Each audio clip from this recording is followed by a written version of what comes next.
Selamat pagi. Selamat pagi, Selamat Dr. pagi. Yulianeta Alexeyevna is with us as well. Yeah, thank you. Good morning. Good morning.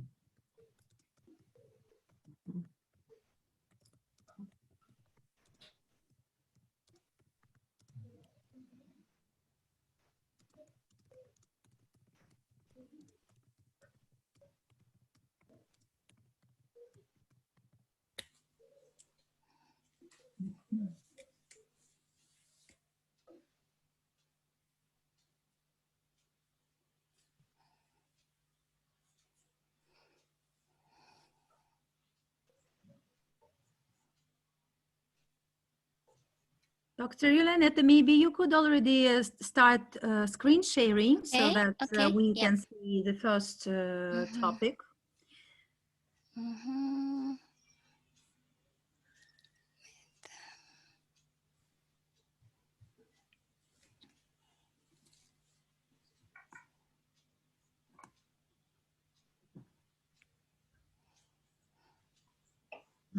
What a nice picture. Yep. Very touching. Thank you.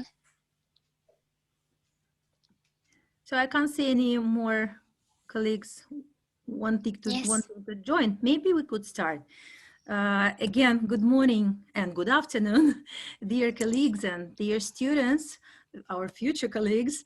We're happy to announce the second day of the Nusantara Society International Workshop dedicated to the 65th anniversary of the Institute of Asian and African Studies of our Lomonosov Moscow State University. Happy to see you, and thanks a lot for joining us.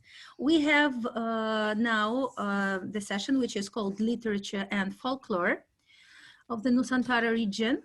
And our first speaker is Associate Professor Dr. Yulianeta, Head of Language and Literature Study Program of the University of Education of Indonesia. You already can see the topic of the report. It's the concept of motherhood and the fairy tales, Jaka, Tarub from Indonesia, and the Seven Sky Young Women from the Philippines. Please, Dr. Yulianeta, I'm giving you the floor. Okay, thank you so much, Ekaterina. First of all, I would say thank you to invite me to join this great international workshop. First of all, I want to introduce myself. I'm Yulianeta from Universitas Pendidikan Indonesia. I would say I want to share about the concept of motherhood in the fairy tales Jaka Tarub from Indonesia and the Seven Sky Young Woman from the Philippines. Yep. Why? This is the background because folklore has been passed down from the one generation to another. Is a culture of narration. For the people who own them, some stories are scared and have myth stories that are merely history as a legend, or stories that are for entertain, like a fairy tale. So the form representation from the habit of the character, environmental condition, custom, and so on. Unsurprisingly, there is at least one story in every region throughout the world, one of which is owned by the Javanese people. The famous tale is Jaka Tarub and Nawang Wulan. This story has a similar pattern to the story of Swan Maiden from the European continent, namely in the index number D361, pattern Swan Maiden find her wedding ring and resume her forms, presented by Steve Thompson. In this case, Jaka Tarub and Nawang Wulan, they are clothed instead of wings, as the story in the Philippines under the title The Seven Sky Young Woman is also a similar disregard. So I will show this one, Swan Maiden from Europe, Niulang and Zinu from Chinese, Tanabata from Japan, and Ngulang Zhang from Vietnam. It have a similar pattern, but different because from another country. So this one, I will show in the map. We see so many stories, fairy tale similar with Jaka Tarub and Nawang Wulan here. Yeah. So need more research, I think, from this story. So in the both story, there are fairy characters who clothes are hidden by a human man in order to marry her, which lead to the fairy searching for her clothes so she can return to her original place in heaven. In a both story, another thing is illustrated through the act of the fairy in the form of his responsibility as mother toward her child from her marriage to human man. The two fairies both story have the choice to determine their roles, either to be a mother or to resist their role as a mother. Murphy believed that the decision chosen by the fairy tale one stakes in the concept of motherhood that will first when she confides her baby, give birth to it, and take care it until adulthood.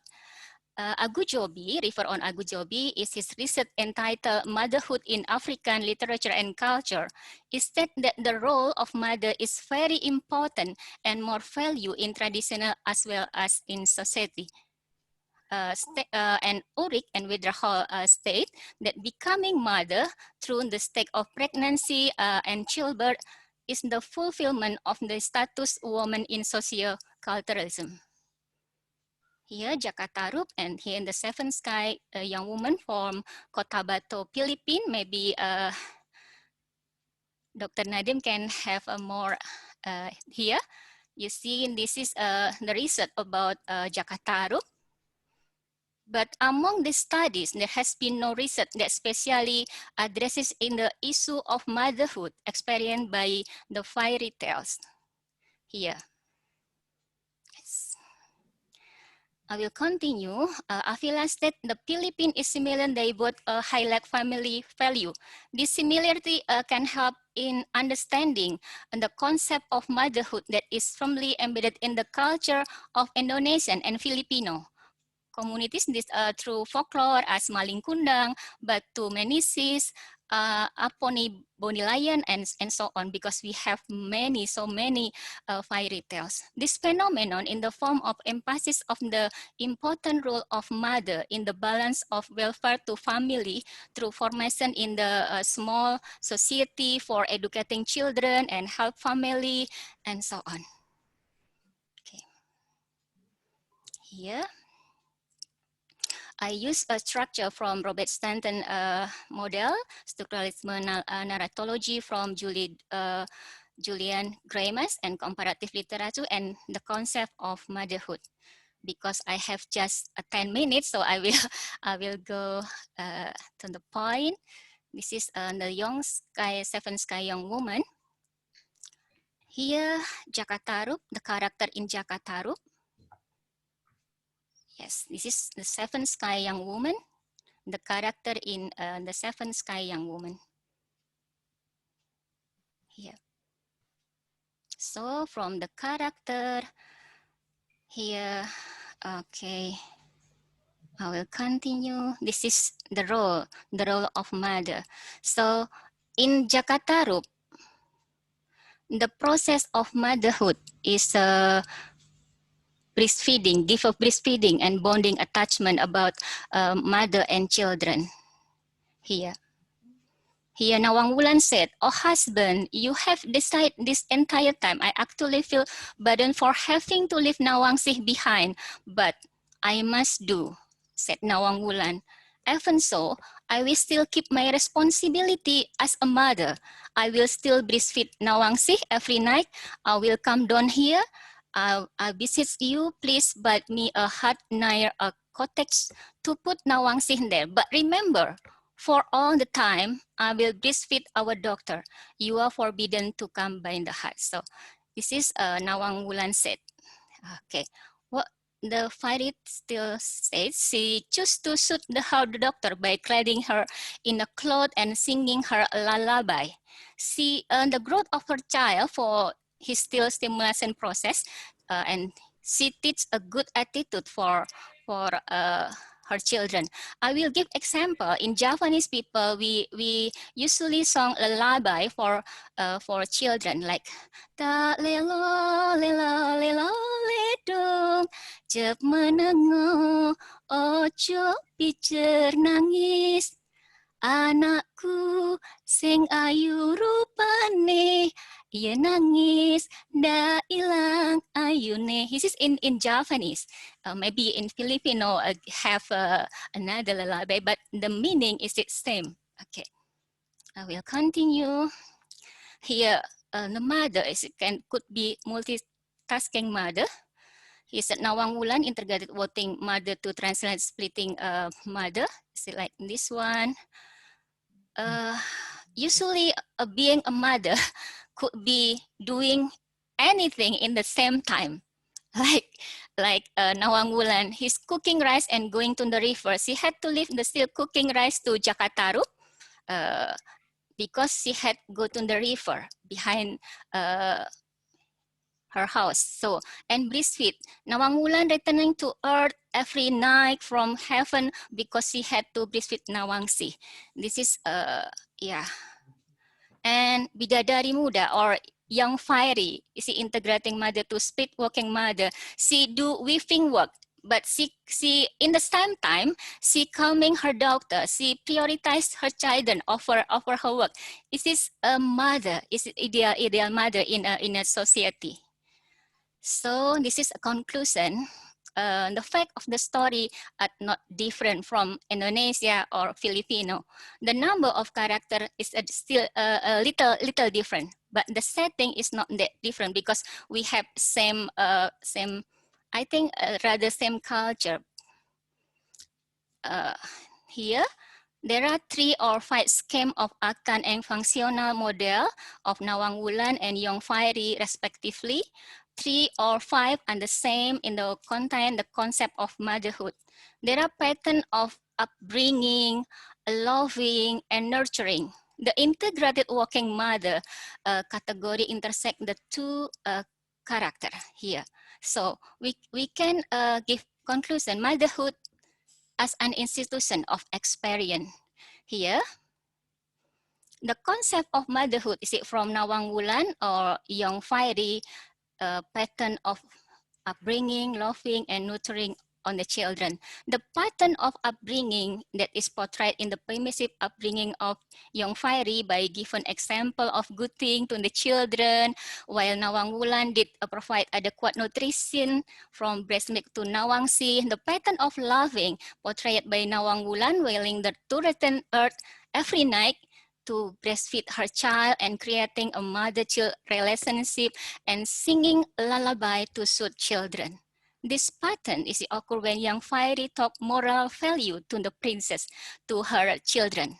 So both mother must be a multitasking mother. This is the culture teach us in Indonesia or Filipino. So the intersection characteristic in the splitting working mother will prioritize over text to priority is raising their children. So their role as mother saw an institution in caring and raising their children well through experience to the role of mother is very important and more value in tradition as well as society. But no, maybe yeah, because yeah, so many influence. So yeah, but fairy tale is still have function as education for our society.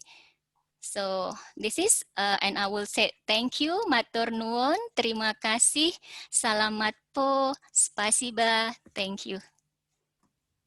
Thank you very much, Dr. Yulianeta. You're welcome. Very interesting and insightful report. We're waiting now for your questions, dear colleagues, for the speaker. May I ask the question? Yes, please. Yes, please. Well, I'd like to ask you why you haven't considered such a text as Hikayat Malim Deman in Malay, which tells practically the same story of a marriage of a human with a bidadari from heaven. Of course, the matter of independence of this working lady is not so much evident, but still it's part of the general myth present all around the world. So I think it would be, as far as this text is already published, Hikayat Malin Bilman. I think in your future research, you could use it. Thank you. Yes, thank you, thank you so much. I will do in the next reset. Thank you, Doctor. Thank you, Dr. So much. Geraeva, for your good Spasiba. very useful one. Any other questions, please? Maybe I could, yeah, sure. Okay, go ahead, Dr. Serena, then I'll just. I just wanted to ask, did I get it right that this very tale of Tarub is from Java, or does it exist in other parts of Indonesia? This is a part, because in Indonesia, we have same stories because we have many ethnicities. So the Jaka, Tarub, and Nawang Wulan is from center of Java. Yeah. I'm Javanese, so in the first research, I use my own my own knowledge to spread my Jaka Tarub. So, but it means that in other parts of Indonesia, some similar myths exist, right?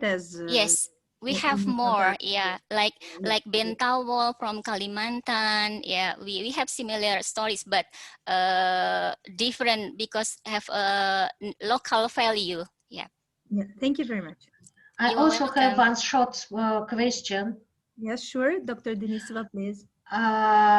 I just wondering, is it any continuation of the story in Java or in other part of Southeast Asia, in which one we can see the interrelation or probably sometimes contradiction between two functions, to be bidadari, to be mother.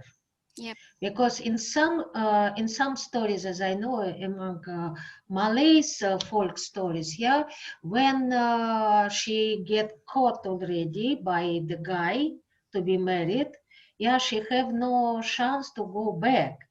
And especially when she give birth already, she stopped to be bidadari and become just normal movement, human. Yes. And sometimes this fact, considered to be good or sometimes considered to be bad. Actually, in Muslim tradition, when a bidadari start to be just a normal woman, it is good because it takes her away from some supernatural origin. So in these folk stories in Malaysia, you can see it. Did you see something like this in the material which one you study? Not yet, Dr. Tatiana, but I would say thank you for your information. I will do in the next research. It's so interesting how from superhuman to become a human. Yeah. Okay. Thank you so much. Spasiba. Dr. Kukushkina, could you please ask you? Okay, I just wanted to ask if probably Dr. Yulianeta has it in plan or she has already considered some, say, modern interpretations of the same motifs and, by the way, the same plot, because, this is a very well-known plot now, and studied, as you have shown us, or rather well studied. Yeah. And as I can remember, though, I was working actively with Indonesian literature for some time ago, but there are poetry, poems based on the plot and probably prose writing as well. And the problem you focus might have been rethought, in this way, reconsidered. Yep. Thank you, Doctor, for suggestion. Yep. Thank you very much. Any other questions, please? Thank you for all because so many suggestions to make me wanna do more. Maybe I can invite many researchers here to join. Dr. Marina Frolova would like. Yes. I already have a publication with Dr. Marina. Yeah. So thank you, Dr. Marina. Same goes to you, my dear Neta. Okay, I just wanted to add something more and very short. Yeah. So we mentioned Kalimantan, but I definitely read some fairy tales from the island of Sulawesi. Same plot, same pattern. That's all. Just don't forget Sulawesi. Yeah. Thank you so much. Yeah. Thank you. And we have another question in the chat box from Alvin Servania. What meta-narrative does this study accomplish about motherhood, and how does this meta-narrative respond to the challenges and issues of contemporary cultural shift about gender stereotypes in the region and the world by and large? Yes, this is a so interesting question because now, today, become a mother is its choice in Indonesian culture. And this is not easy because we have patriarchal ideology. So we still fighting for that. Yeah. And what would you say about this narrative somehow responding to the modern shift in gender stereotypes? Does it mean that it's not up to date? Yeah. Yeah. Okay. Because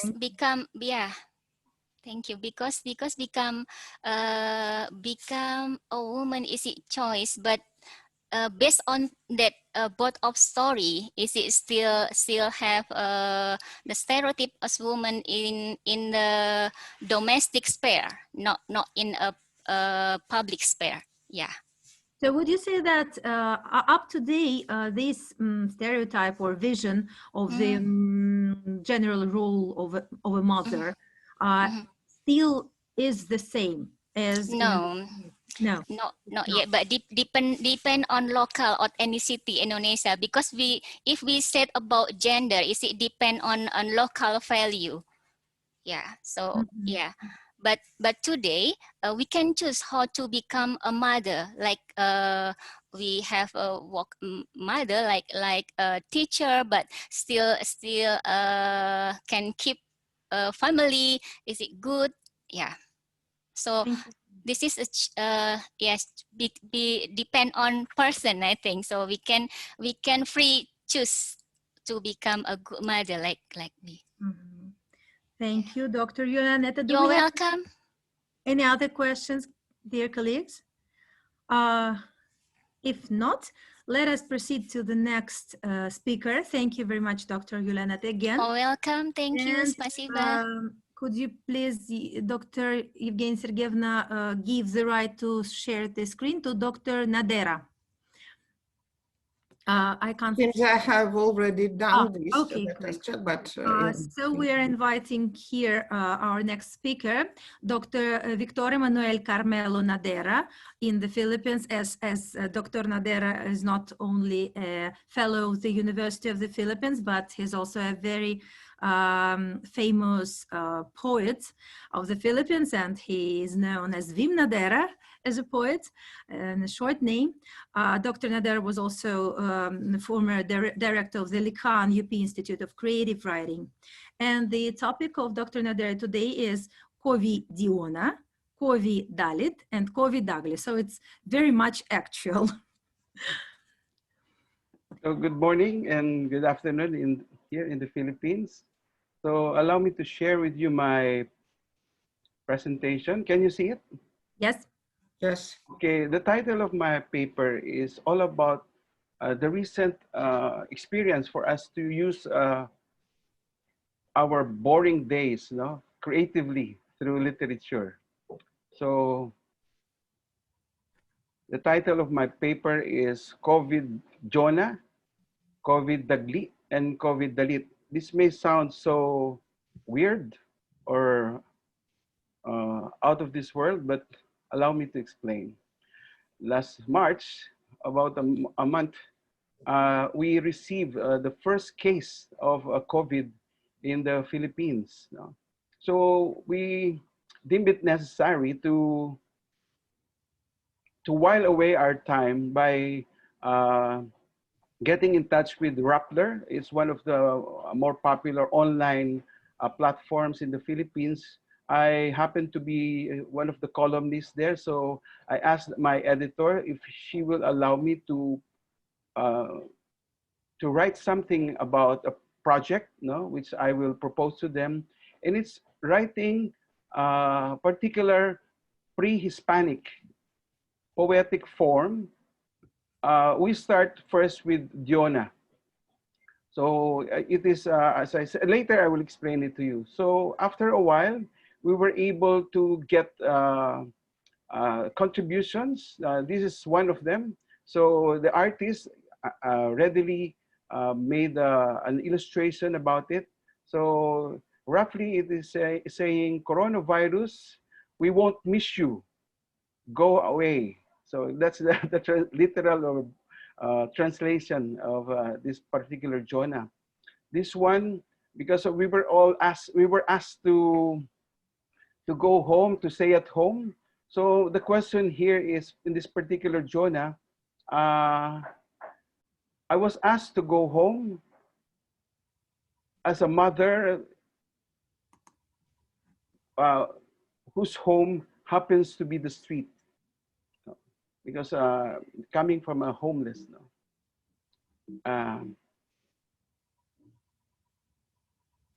Okay, this one, this last one, I gather. So one of the positive things about COVID is that people were allowed, to stay at home with their family. So in a way, this is what this particular Jonah is saying. March also celebrates World Poetry Day, but so we're so imprisoned. So I put up a challenge for World Poetry Day by asking each and everyone to sing our second national anthem. It's called Bayan Ko, literally our country. So this is part of the video, and I won't play it anymore, but we can share it to you later if you want, because it's kind of long. So do I have a time? Well, maybe we could proceed first to the reports, and then. So this is part of the challenge. I pose. So April, the following month, is the month of Philippine literature and month of history. So and plus April 2 is the birthday of our Prince of Poet, or our local Shakespeare. We call him Francisco Balagtas. He's famous for Florante at Laura, who they believe that even Jose Rizal and Apolinario Mabini, whose copy of such book they carry everywhere they go. So that's how popular or influential Francisco Balagtas is.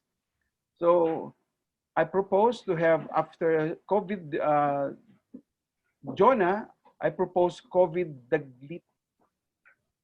So later I will explain. This is a sample of a short story. It predates sudden fiction and flash fiction by the Americans. So this sample of the Dagli that the readers of Rappler submitted. So since it's COVID-19, it's a story using 19 words. So if you count all in all these words amount to 19, and it's the shortest story, I guess, in this particular collection. So here are some of the entries. If you will notice, this is just a repetition of what's the first sentence and second sentence, because that's the routine when we were locked down. Routinary, so repetitive. And then after a month, we now proceed to the month of our fiesta or festivities, which is May. So instead of celebrating the usual gathering, so I asked them would rather celebrate our patron saints of metaphors and other how would you call it?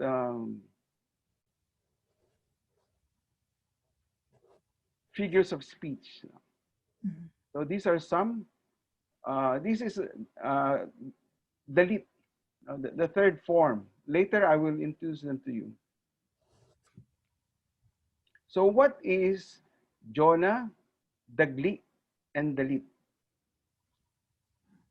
Jona is a tercet or a three-line poem with 7 syllables rhyming. The original form, which is a pre-Hispanic, is usually monorhyming, but modern poets tend to experiment.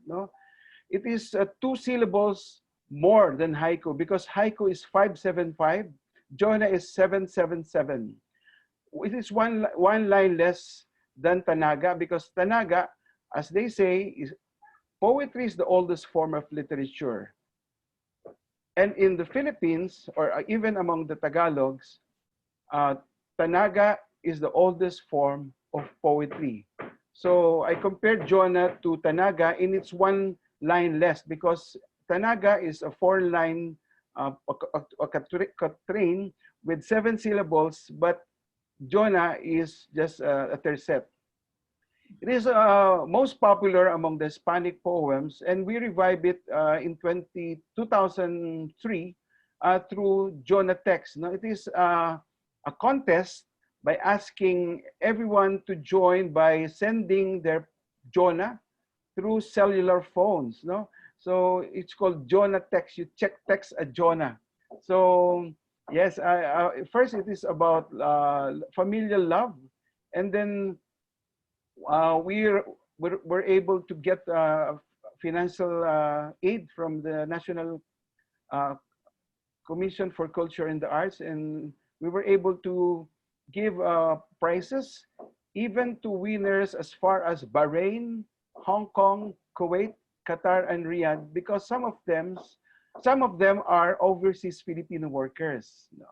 It was revived in 2012 by our foundation during the World Mental Health Day via Jona Dalit Contra Depression. You will be texting a poem about your experience or other people's experience about depression, because it's World Mental Health. And we were able to get 1,000 Jonas in 1 month. Would you believe? And then in 2013, 2 years ago, 2019, 2 years ago, through our foundation again, we were able to push through with this contest, Jonatex, Contra Depression, by way of the Department of Health's Public Health Convention on Mental Health. So we asked each participant in the convention around 500.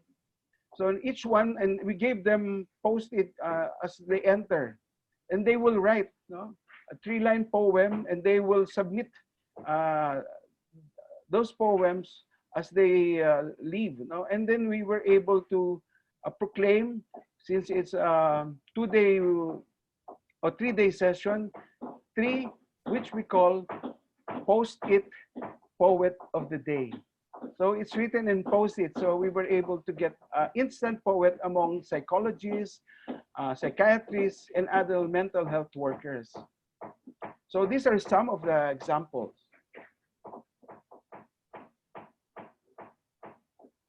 Perhaps later, Katja can help us translate in English.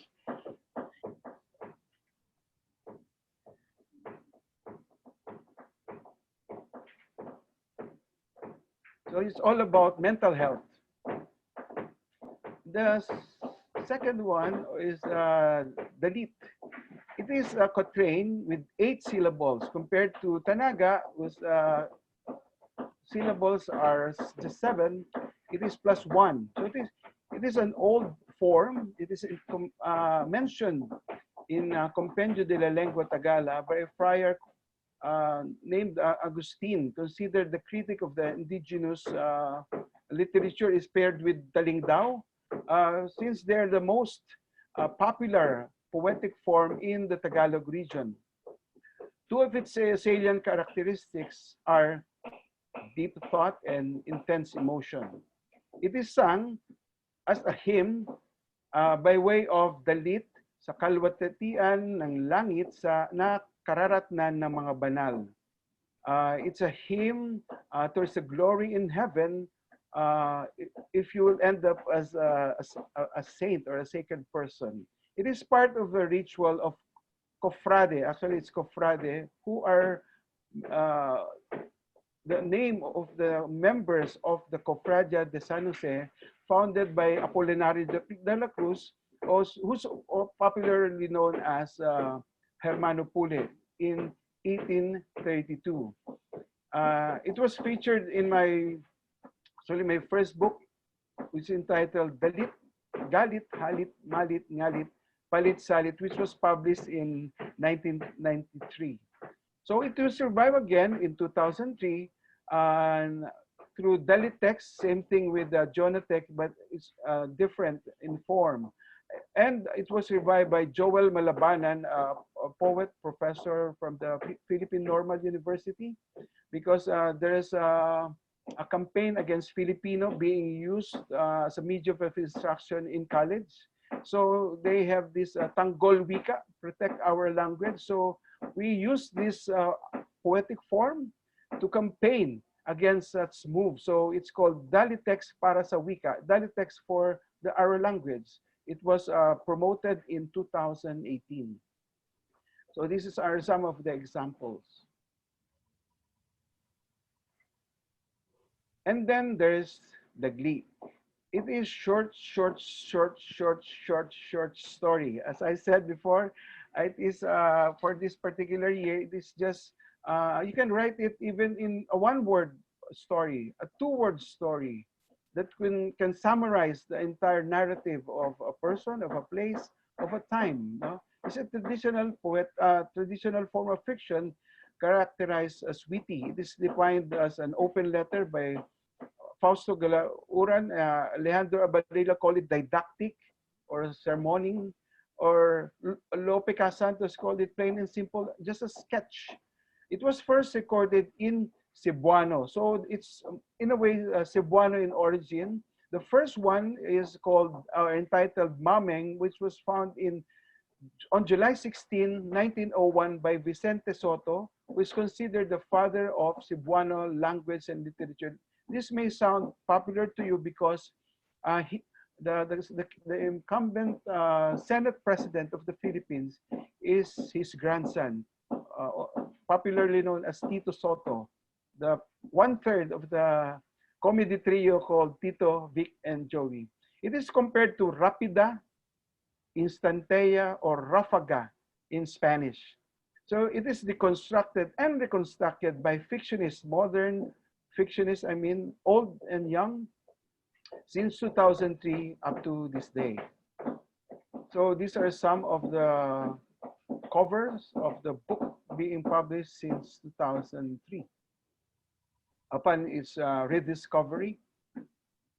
And on April 9, there will be an announcement of winners because there's a contest sponsored by, as I said, the National Commission for Culture and the Arts and the Linangan sa Imahen, Retorica Anyo, and Savage Mind. This will be their version of what we started. It is called Textanaga. So instead of CoviDalit and Jonah, they're promoting Tanaga. And why did I include it? Because in their title, it's called 7 syllables. According to Dr. Bienvenido Lambera, who wrote Tagalog poetry, he noticed that most of the, shall we say, Asian or Southeast Asian, or shall we say, Oriental poetry, the syllables of which are usually odd numbered, either 7 or 5. And mostly the Occidental or the Western form of poetry are usually duodecasyllabic or 12 syllables or 8 syllables, mostly even numbered. So this calls for another paper. Perhaps we can share it. I can share it with you if my manager, Dr. Baclanova, will allow me. So I happen to have an upcoming book. No, this is a shameless plug. So it's all about my collection of Dagli. I wrote from the beginning of the lockdown until I finish it. So it's an automatic kind of writing because it's we were you know, we were confronted by such unbelievable crisis that it's a sin for us writers not to do anything about it. So in my case, I was able to put up a book which will be published anytime this year, hopefully. And then before I leave, I would like to join the previous speaker in saying that I have a project too about mothers. It's about Mebuyan. She is the mother of the underworld. There's a place in the Bogobo underworld for children who died at their mother's breast. They are nourished by the goddess called Mebuyan, whose entire body is delicious with milk glands. So she has so many breasts, no? As you can see in the illustration. When they no longer need nursing and can shift for themselves, they go trooping to another district underground to join people who died later in life of disease or any form of sickness like COVID. So maraming salamat po at mabuhay kayong lahat. Maraming salamat po rin, Dr. Nadera. Thank you so much for this very interesting report and so many things I haven't yet known. And now I will keep an eye on it too. And maybe Dr. Yulianeta even would join and share, and you could share to each other some insights regarding your projects. So it was really interesting. May I avail of the opportunity to ask the first question, if you don't mind? First of all, of course, I would, if possible, ask for a copy or something of your new book, or just maybe of course. for our students to read, for us to read as well. I'll be glad to. Yeah, in fact, I have a soft copy, which I can give you. Also, I would like to, for your eyes only. Thanks. It will precede the book launch. Could I ask regarding this reconstruction and deconstruction of Dagli, which you've mentioned, do you mean that very occasion when you started the project of reconstructing Dagli, or you mean that in literature, aside from this project of yours, there are also some writers who started writing Dagli as their fiction, or maybe non-fiction? Actually, yes, it's more of a fiction, but it is used. Remember the first Dagli discovered is called Mameng. Yeah. It was published in a magazine. It's a Buono magazine. So it's more or less non-fiction in a way because sentimental story. Yeah, because it's journalistic in a way. So could you probably mention one or two names, if you know, who writes Dagli now among the writers? I would say Dr. Roland Tolentino is also known as a film critic. He started doing research and then started a collection too. It's an anthology of Dagli from 1903 to 1939, I guess, around the time. So in a way, she's can be considered an authority. Yes. Thank you very much. It was very interesting, really. Any other questions, please, dear colleagues, or maybe comments or suggestions? May I ask a question? Yes, Dr. Frolova. Thank you. How many ilang Dagli ang tinanggap ninyo sa pagkatapos ng address ninyo sa internet? How many? Ang galing nyo naman pong mag-Tagalog, mag-Filipino, natutuwa po ako. Kasi ng Filipino si Dr. Alan. Ganun po ba? Opo. You remind me of the poet Evgeniya Mabanglo. You look similar. We were able, ma'am, to gather around 500 through Facebook. So what we're trying to do here is trying to merge a pre-Hispanic art form with a postmodern form of technology, which is cellular phone or in social media like Facebook, tweeting, or perhaps eventually hologram in the future. So you're so creative. Sounds exciting. You're Yeah, so so creative. it's a merging of two worlds, the old world and the new world, the modern world. It's so valuable now. Thank you. To keep to these forms, traditional forms of poetry and not only poetry, culture in general. Thank you. Maraming salamat po. Salamat po, because through poetry, we were able to campaign for, say, fight against mental health, fight against sexual abuse, fight for our own language. You know? Yes. Yeah, it's very important. And that was a success, right? The campaign like yours at that time, you freely saved this the Filipino language for the institutes, right? Did I get it? Because we are proud to say that the texting capital of the world, sad to say, is the Philippines. Yeah. Because it suits our personality. Because most Filipinos are non-confrontational. So texting is one of the, I think it was invented for us. Yes. Maybe some of our students could join in the discussion. Do you have any questions, dear students? And of course, I'm welcoming the colleagues to ask more questions. Any questions to our speaker?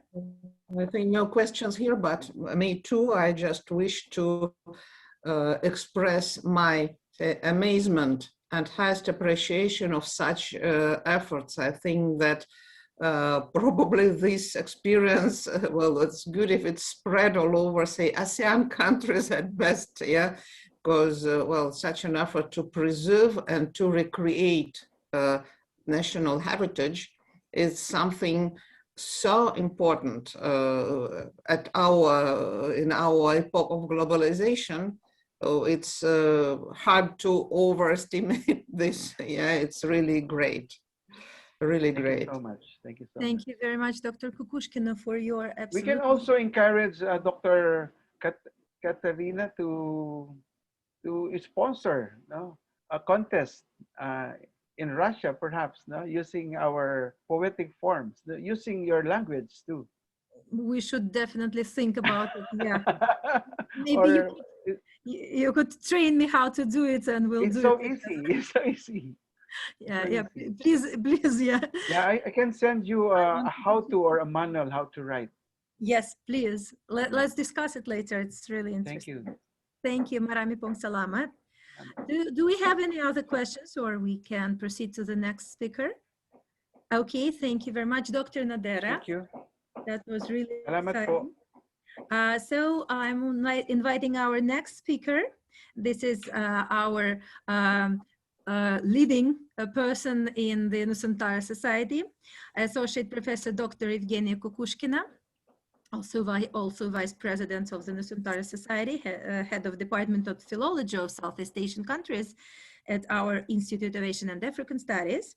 And the topic, you can already see it, is John Webster's story Malay style, Jerusha, Abbot, and Hindun, a poor student. Please, Dr. Kukushkina, you're welcome. Thank you so much for such a complimentary introduction, Dr. Katerina. Please, do you see the, I have started the demonstration of screen, yeah? Do you see the screen? Can you see my presentation? Yes, yes. Okay, thank you. Then I just proceed. And today I'll speak on a very interesting but a very understudied matter, the dialogue between early modern Malay literature and the world writing, especially Western writing. I won't elaborate now on the reasons why it happened, so the topic is so understudied, but I'll just give you a striking and I think a very nice example of such a dialogue, of such a response given by a Malay writer to the novel by a celebrated American writer, I can say a very popular one, Webster. Though this Malay writer is himself, well, I can say unknown, yeah, because we only have his name, Arifin, and so far I haven't encountered any details on him. Maybe it is his real name or it's a pen name, and I have encountered nothing about his life in general. Anyway, it is clear that he responded to the most celebrated writing by Webster, her brilliant epistolary novel, Daddy Long Legs, that appeared in 1912, while Arifin wrote a short story, Hindun, a poor student, Hindun seorang pelajar yang miskin, that appeared in 1941. And here is a cover of the first collection of pre-World War II Malay stories published in Malaysia in 1964. So let us remember very briefly what is happening in Daddy Long Legs. Well, the main character is a charming orphan girl, a gifted one, Jerusha Abbot, who is raised at the asylum, and her life changes dramatically to the better due to the efforts of one of caregivers of the asylum, who she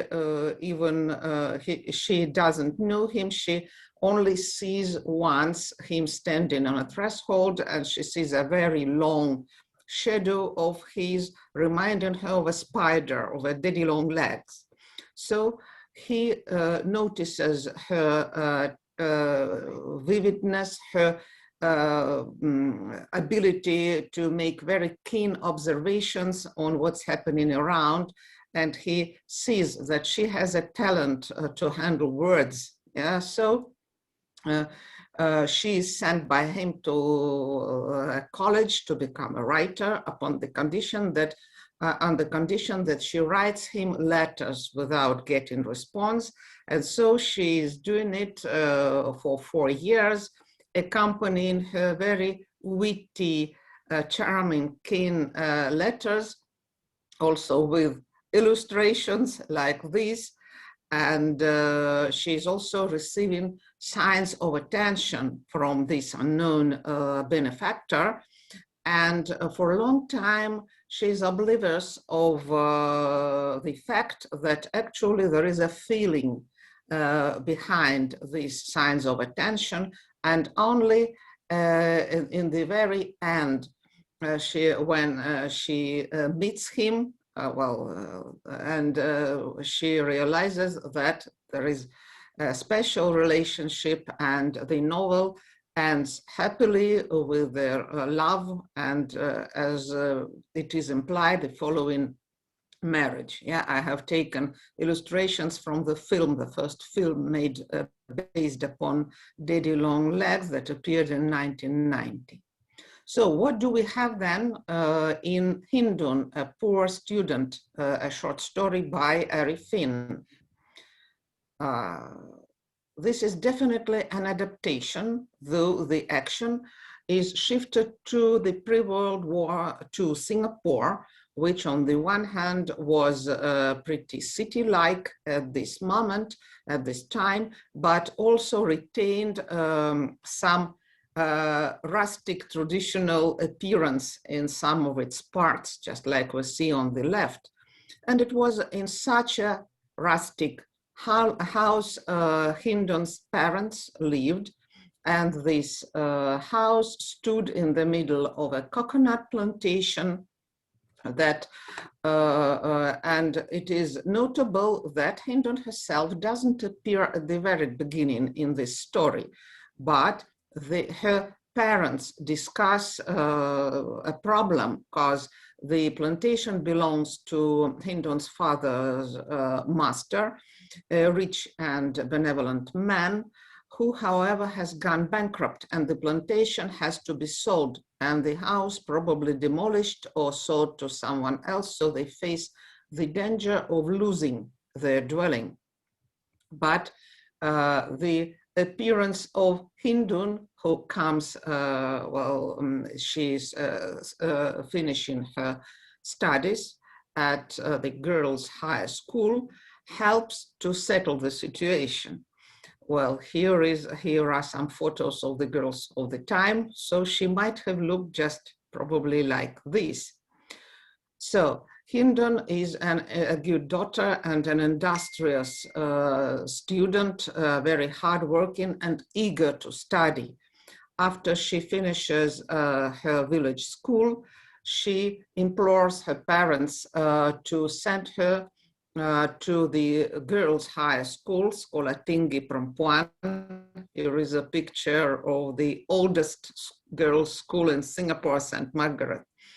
And there she studies well, putting all her effort into this, though she faces many challenges, for the family is very poor and she has to endure many difficulties, like she cannot even use an omnibus, Singapore omnibus, having to walk in the heat very far to get to school.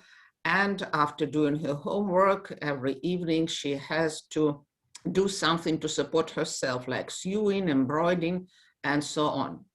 But fortunately, her life, just like the life of Jerusha, Abbot, and Daddy Longlegs, all of a sudden changes when she meets a young man, a rich man, who sees her in the street, staggering in the heat, carrying a bundle of heavy books. And after talking to her, he is eager to help her. This man is an active member of a Malay youth association. Such associations became very popular and widespread before the Second World War in British Malaya, and in the line of Islamic reformist thought and nationalistic thought of the time.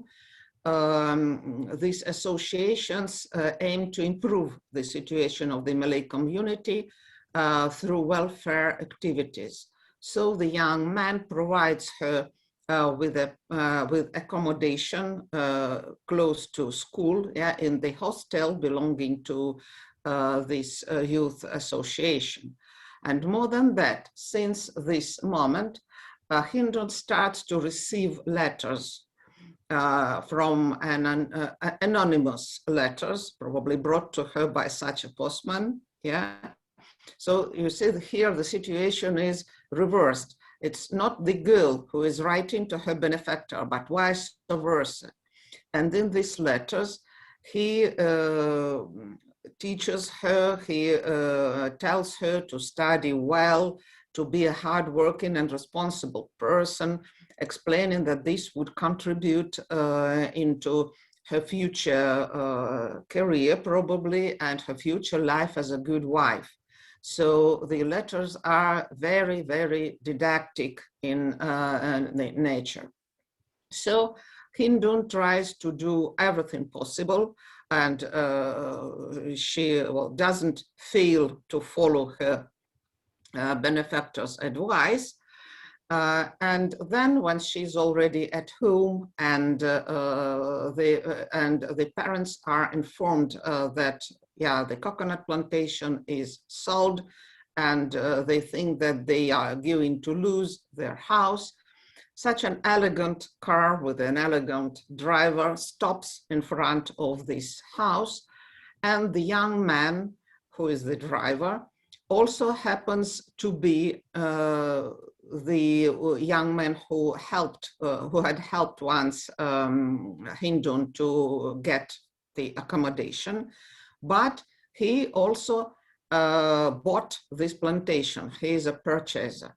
When he arrives, Hindun is home alone and they talk, and Hindun lets him know that actually she guessed who he is, that it is him who was behind these financial contributions she received every month together with the letters. And hinting at this, she also lets him know that, actually there is some aim, some goal, and probably some feelings behind this action. She even prepares a present for him, a handkerchief embroidered with some words of gratitude to her dear pengasuh, yeah, a caregiver. And after this, the young man only has to propose on a Hindun, sending a tepak sirih, yeah, container of betel leaf, just like it still happens in the present day Malaysia. So he proposes, and a happy marriage follows in Malay tradition. So here we have to have a happy ending, but it doesn't stop at that, for Hindun becomes a teacher. Just shortly before this, she failed to get the position, but her rich and influential husband settles the matter, and she becomes a teacher. After this, the two, yeah, the happy couple departs for Betawi, for Jakarta, officially to look at local schools and educational system, but actually for a honeymoon. So if to compare this adaptation with its source, of course, there are some striking differences. I will only underline the key ones. If in Daddy Long Legs, we have this dominant romantic line, though, of course, the question of women's position was also something important for Jean Webster. But if we take Hindun, a poor student, in this short story, this romantic line is subdued, yeah, sideline, we can even say, by dominating social line. With this problem of coconut plantation being sold, or the payment for studies, and so on and so forth.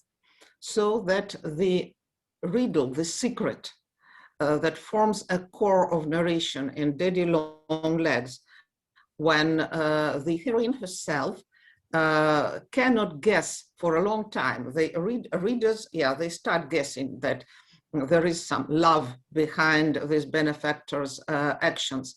But for Jerusha Abbot herself, it appears to be a mystery. In the Malay story, there is no secret at all, for Hindun has long guessed who is this Mr. Adnan, who once helped her to get accommodation. And the relationships of the main character, the relationship of the main characters is not the only focus of the story, which is, of course, much more teaching and straightforward, much more didactic than the source text.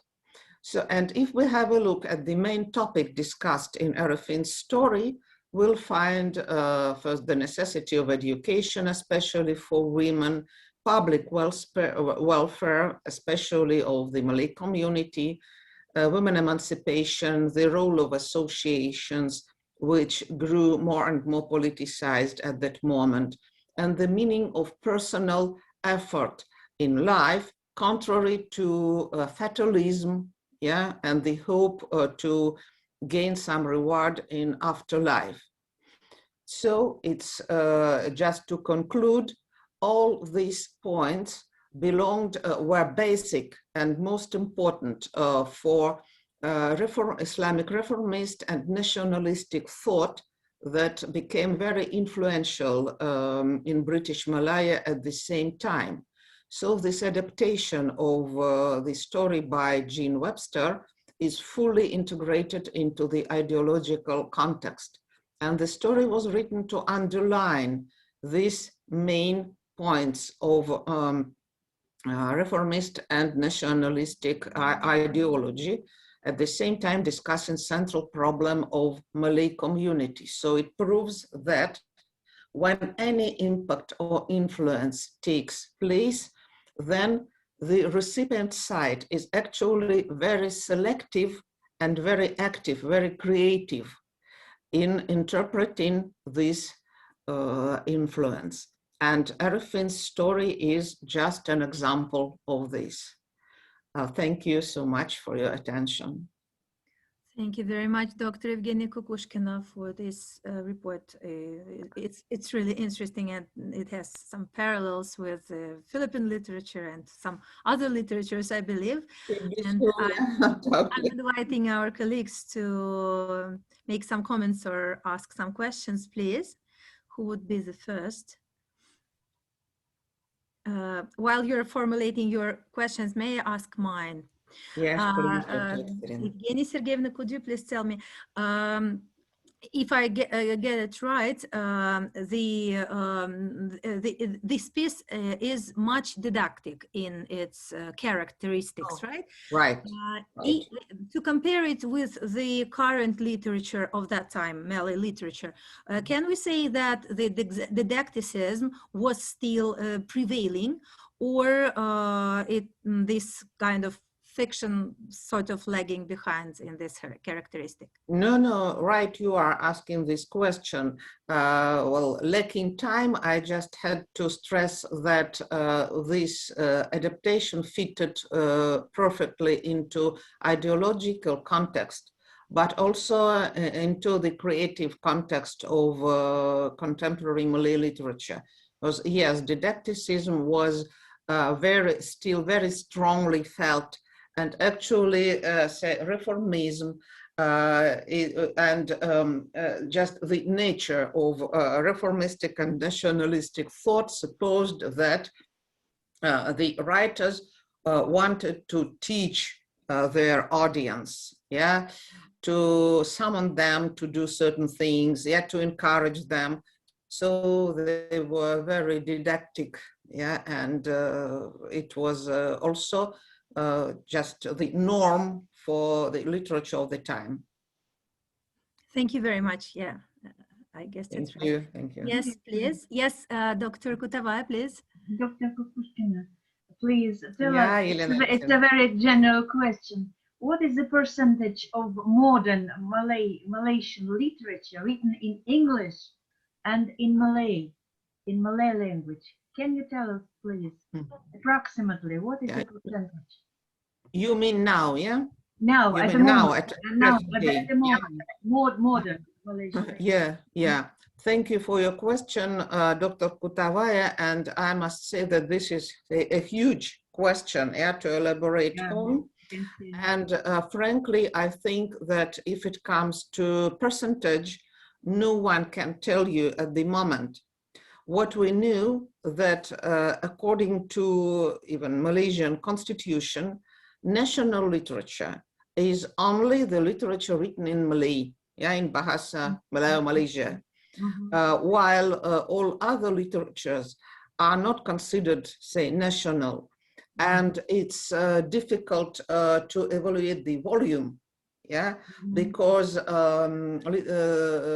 writings in Malay are published widely by the main publishing house, Dewan Bahasa dan Pustaka, and also by the universities, while literature in English, yes, it does exist, and it has reached even some international acknowledgement for the moment, but it is not as widely discussed, and it is hard to evaluate. It's normally published by other publishing houses, mostly aiming at commercial success and so on. And I think that especially now, since the political situation has changed in May 2018, maybe more attention will be given. Maybe there is going to be a shift, in this approach. But so far, it's hard to tell, because, say, to become a writer in English, let's say it's a personal responsibility. If someone decides to do this, then these efforts won't gain any support from the government, yeah. And though it doesn't mean that the person won't succeed, there are rather well-known writers. Most of them are non-Malays, but there are also some of Malay or mixed origin, like a certain Karim Raslan, yeah, a well-known person, yeah, half English, half Malay, yeah. I think that his writing is even studied at the universities in abroad even. And then there is a very famous detective writing of Indian origin, Shamini Flint, yeah. And there are some Chinese playwrights also very well known. But if just evaluating in percentage, well, it's hard to tell. But I think that if we take Malay writers, of course, most of them are writing in Malay. And I would say that, well, maybe about 90%, it seems to me. Yeah. Thank you. Thank you. Thank you so very much for your question and for the answers. Do we have some other questions? Thank you very much, Evgeniya. Thank you so much for your very interesting and informative report. And let us proceed to the next one, which is also very exciting. I think the whole session is very exciting and insightful. And I'm giving the floor to Associate Professor Dr. Marina Frolova. Maybe you could so I will be the one who will demonstrate the presentation, right? Okay, and just a moment, please. It's here, it's ready. I'll just switch it on. This one. Yeah, thank you. Yeah, I asked Ekaterina to show my presentation for me. Yeah, thank you so much. Yeah, please. Yeah, I'll tell you. Just relax a bit. Yeah, let me introduce myself. Dear colleagues, my name is Marina Frolova, and I teach Indonesian language and literature at Institute of Asian and African Studies since 2011. So it's been 10 years by now. Today, I'd like to show some preview of my future book, Indonesian Folklore Guide, as well as 5 planned chapters are discussed in class in form of 10 lectures. So the idea of writing down the full course of lectures on the subject of Indonesian folklore at the first step of the Indonesian literature course for students occurred to me a couple of years ago.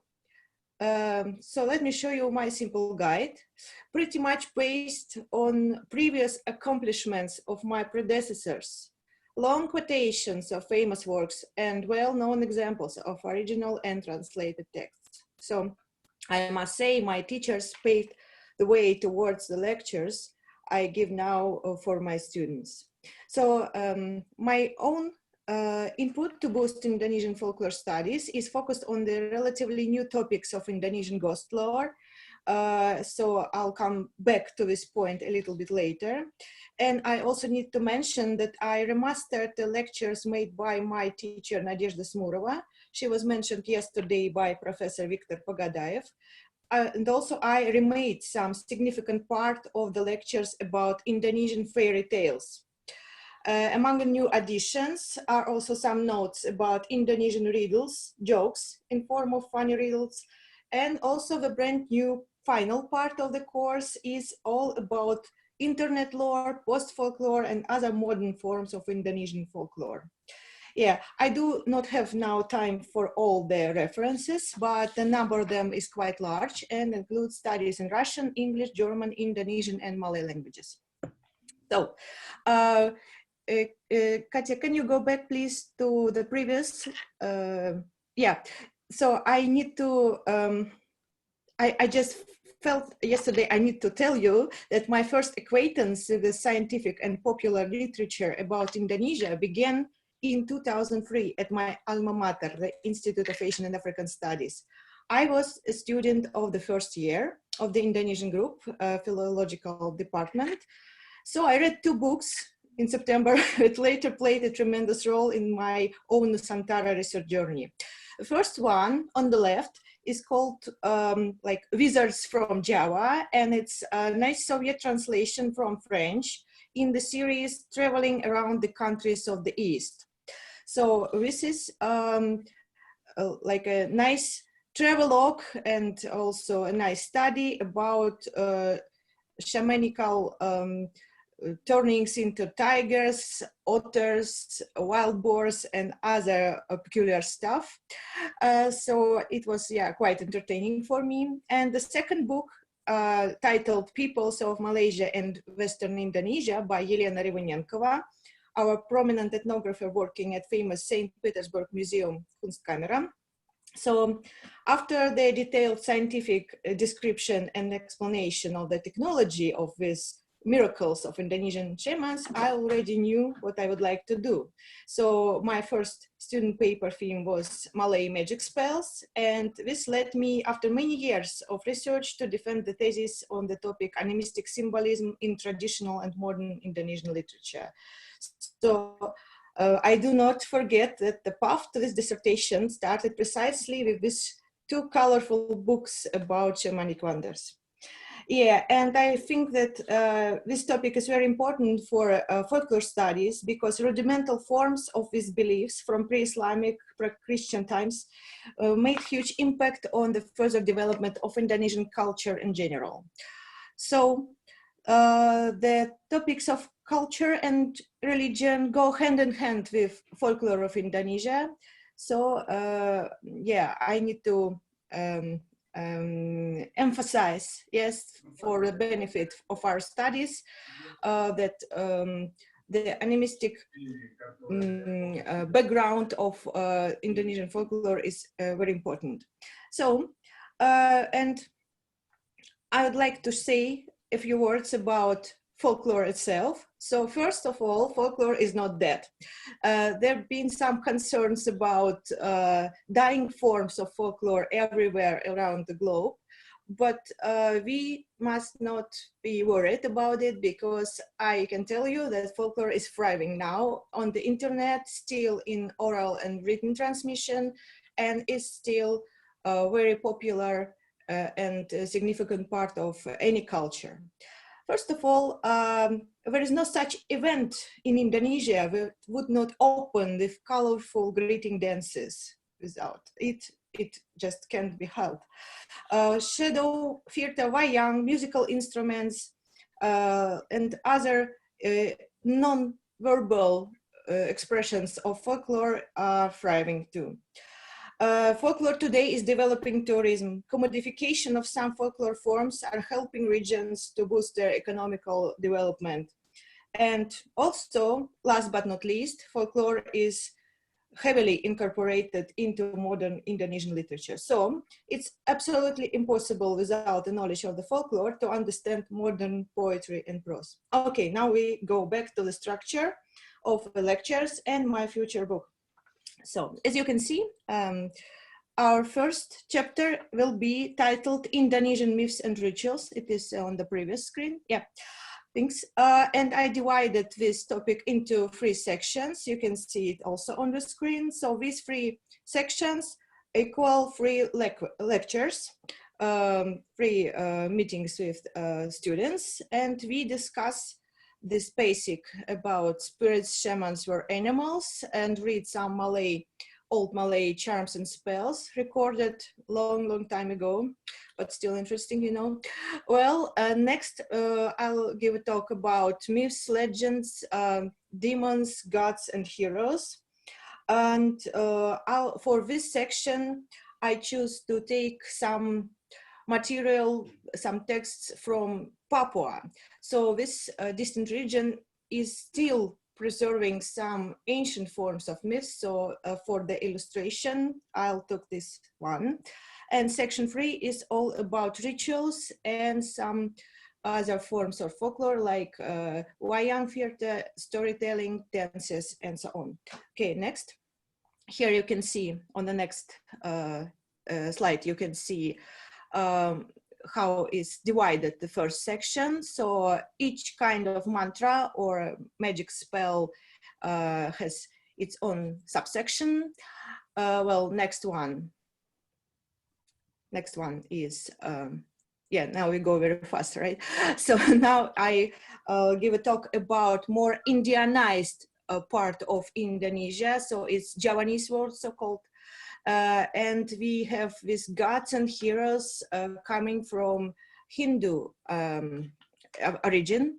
And also I'll take this big part about Devi Sri, the goddess of rice, as a big example of Indianization of Indonesian islands. And I also go and slightly touch the Islamization of Indonesian mythology. So with two last parts of this section, Sakti for a Sultan. So myths about the goddess of the sun, Nyai Roro Kidul. So it dates back to the 16th century. And some legends about witches and first mosques and so on. So this stuff is was created much later in the Islamic ties already. Okay, when we go on to the next one, yeah.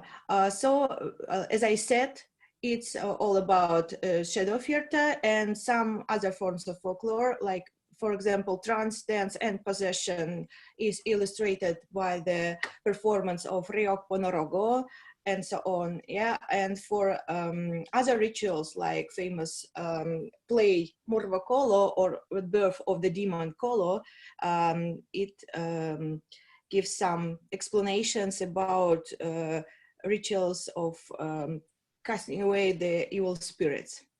Yeah, and also I slightly touched the topic of storytelling here at the end of the section. Well, first of all the theatrical stuff, wayang stuff is more Javanese, and storytelling, as we can read it now, is in Malay. So for my research and for my lectures, of course I tried to scope all the Indonesian islands and all the small nations, but of course two main pillars are the Javanese and the Malay things. Okay, now we go on. Yeah, Indonesian tales. So this part is pretty much remade by me from the previous lectures. I added a little bit more, and this fairytelling part is divided into two big sections, and it also equals several lectures. At the end of my presentations, I'll give you more the structure of the lectures, but now about the topics. So first of all, this first part is only about fairy tales, magical fairy tales, mythological fairy tales, archaic fairy tales, and so on. A lot of magic is going on. And the second part is about animals and so-called tales about fools. So I combined this stuff and named it Tales About Tricksters because of the common ground these tales come from. If you get to the another slide, yeah, here is this is approximately the titles of subsections I would like to give to my book. Yeah, inshallah, it will be published this year, at the end of this year. So, plots and motifs, functions of the heroes. This is according to Vladimir Prof theory, yeah.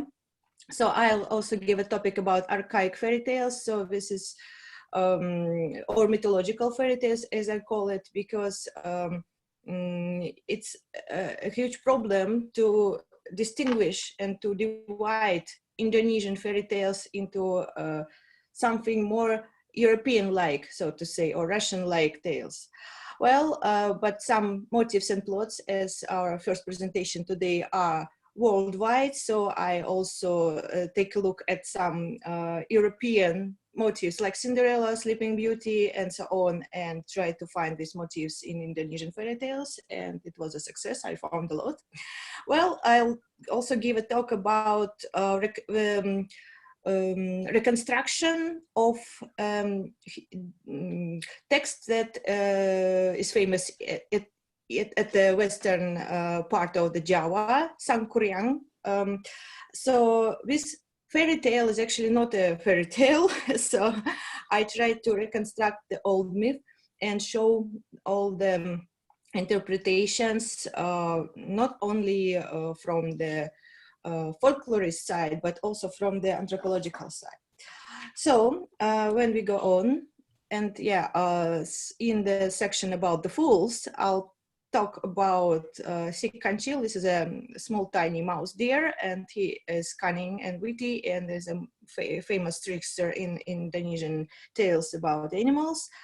Well, there are two main theories. So first of all, people think that animals are totems and these fairy tales are very ancient. And the second popular theory is no, these tales are not that ancient. It's only the hierarchy of our society. So it's a social allegory. So I'll discuss that in the class too.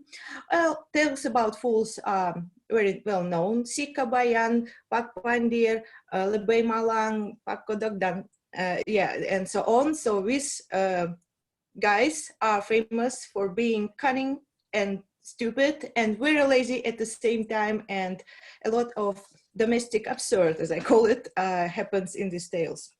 Okay, next one is minor genres of folklore, and I discuss 4 topics here: riddles, pantun, proverbs, sayings, and jokes. Riddles I'll take from the old books, and now I don't think it's that popular. Pantun is just like homage, so to say, to my teachers and to my predecessors. So it's all about the Malay verses, folk verses. Well, proverbs and sayings are quite common now. It's widely used in, I don't know, in journalism, in magazines, in well, newspapers, and in the political speeches. So I think it's quite useful. And jokes is the funny part. I took some internet lore and tried to translate it and give a comment on these modern Indonesian jokes. Next one. Yeah, it's my favorite one. It's a chapter 4 of rich Indonesian ghost lore or demonology. So hantu is a ghost or a ghoul or a walking dead. And I read so many ghost stories in Indonesian, and I heard so many ghost stories in Indonesian, so I couldn't help to give a whole chapter to these guys. And so you can see it, it's displayed here. I discuss different types of hantu or ghosts. Well, the chapter 4 is, well, about traditional perception of hantu.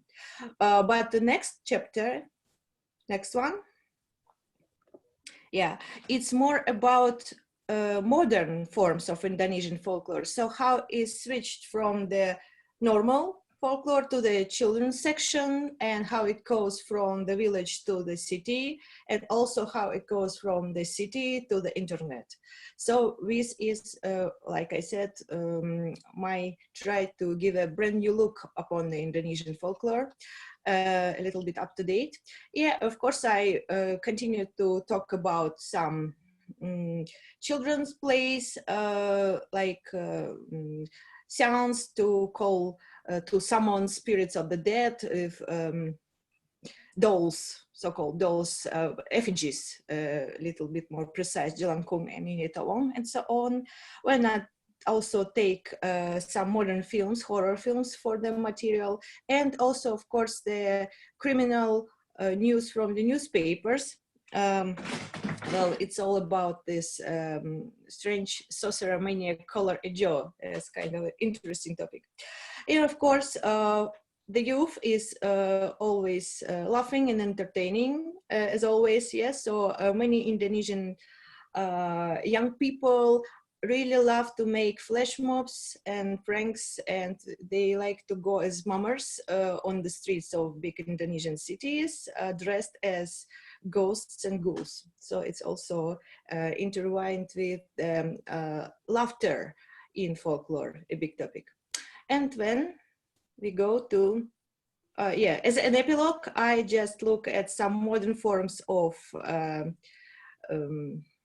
creative common things on the internet. You can find it very easily. So we also mention some comedies going viral on the internet. And I also choose some topics for illustration of the modern wayang state now. So a couple of years ago, maybe a lot of us can remember it, we had a performance of wayang by famous Dalang, puppet master, played in the embassy of Indonesian Republic in Moscow. And this wayang about all the Pandawa, Karawa, Punakawan, and so on. So like the superset of Mahabharata and Ramayana heroes. So the thing is that these traditional heroes been fighting terrorists in the wayang play. So I think it's a nice comment on the modern state of local Jin, and so on.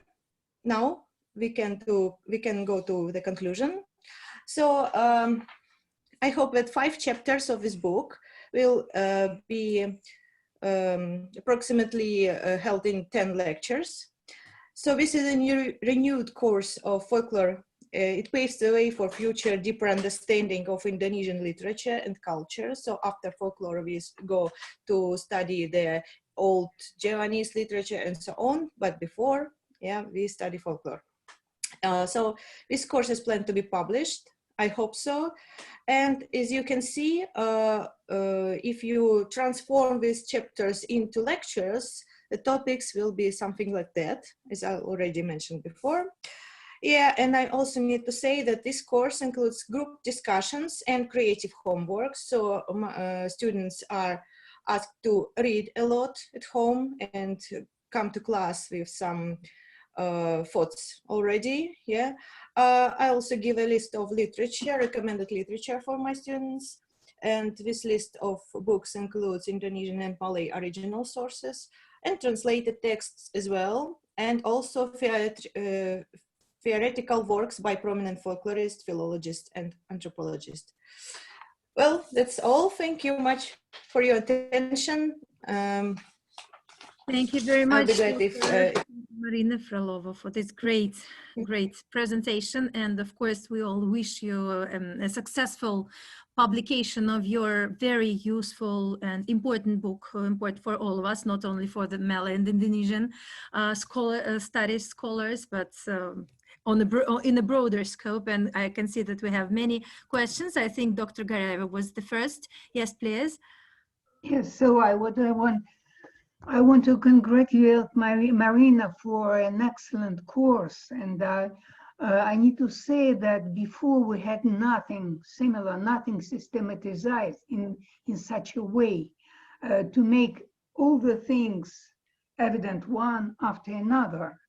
And at the same time, all these subjects are included in universal story of folklore in the world in general. I know that you use, for instance, the index of Berezkin, isn't it? Yes? Yep. So that's why it's so interesting and full of concrete material, concrete text and stories and so on. I understand that other participants are eager to speak also. I want just to add two things, perhaps, that can be useful in the presentation of this material. There are some subjects, some themes.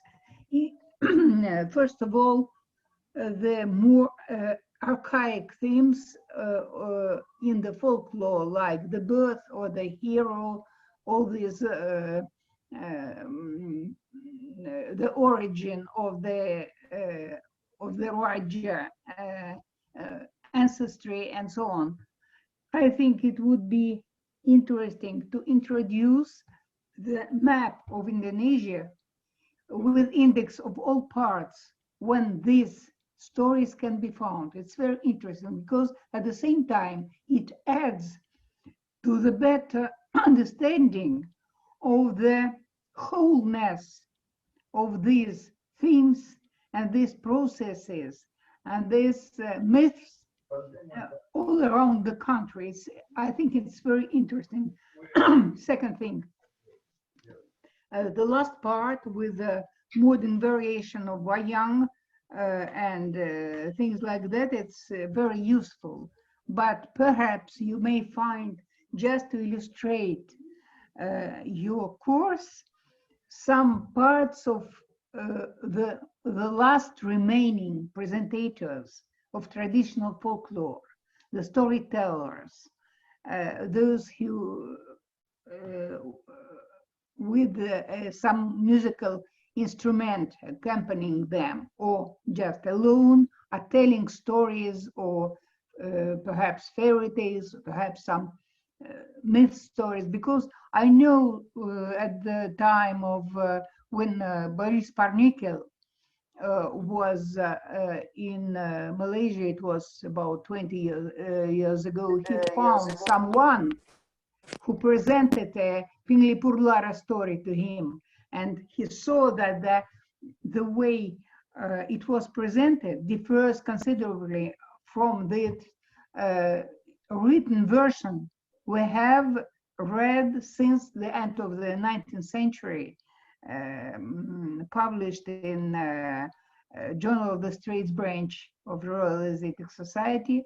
So I think that such small parts, illustrating parts with singing or presenting a folk tale or music or some game, traditional game would be interesting and useful to the audience, because it's also something that disappears in our everyday practice.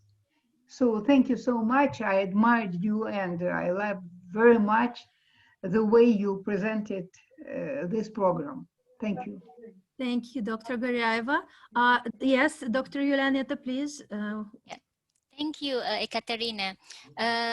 First of all, congratulations for Dr. Marina. I will appreciate give a pantun for Dr. Marina.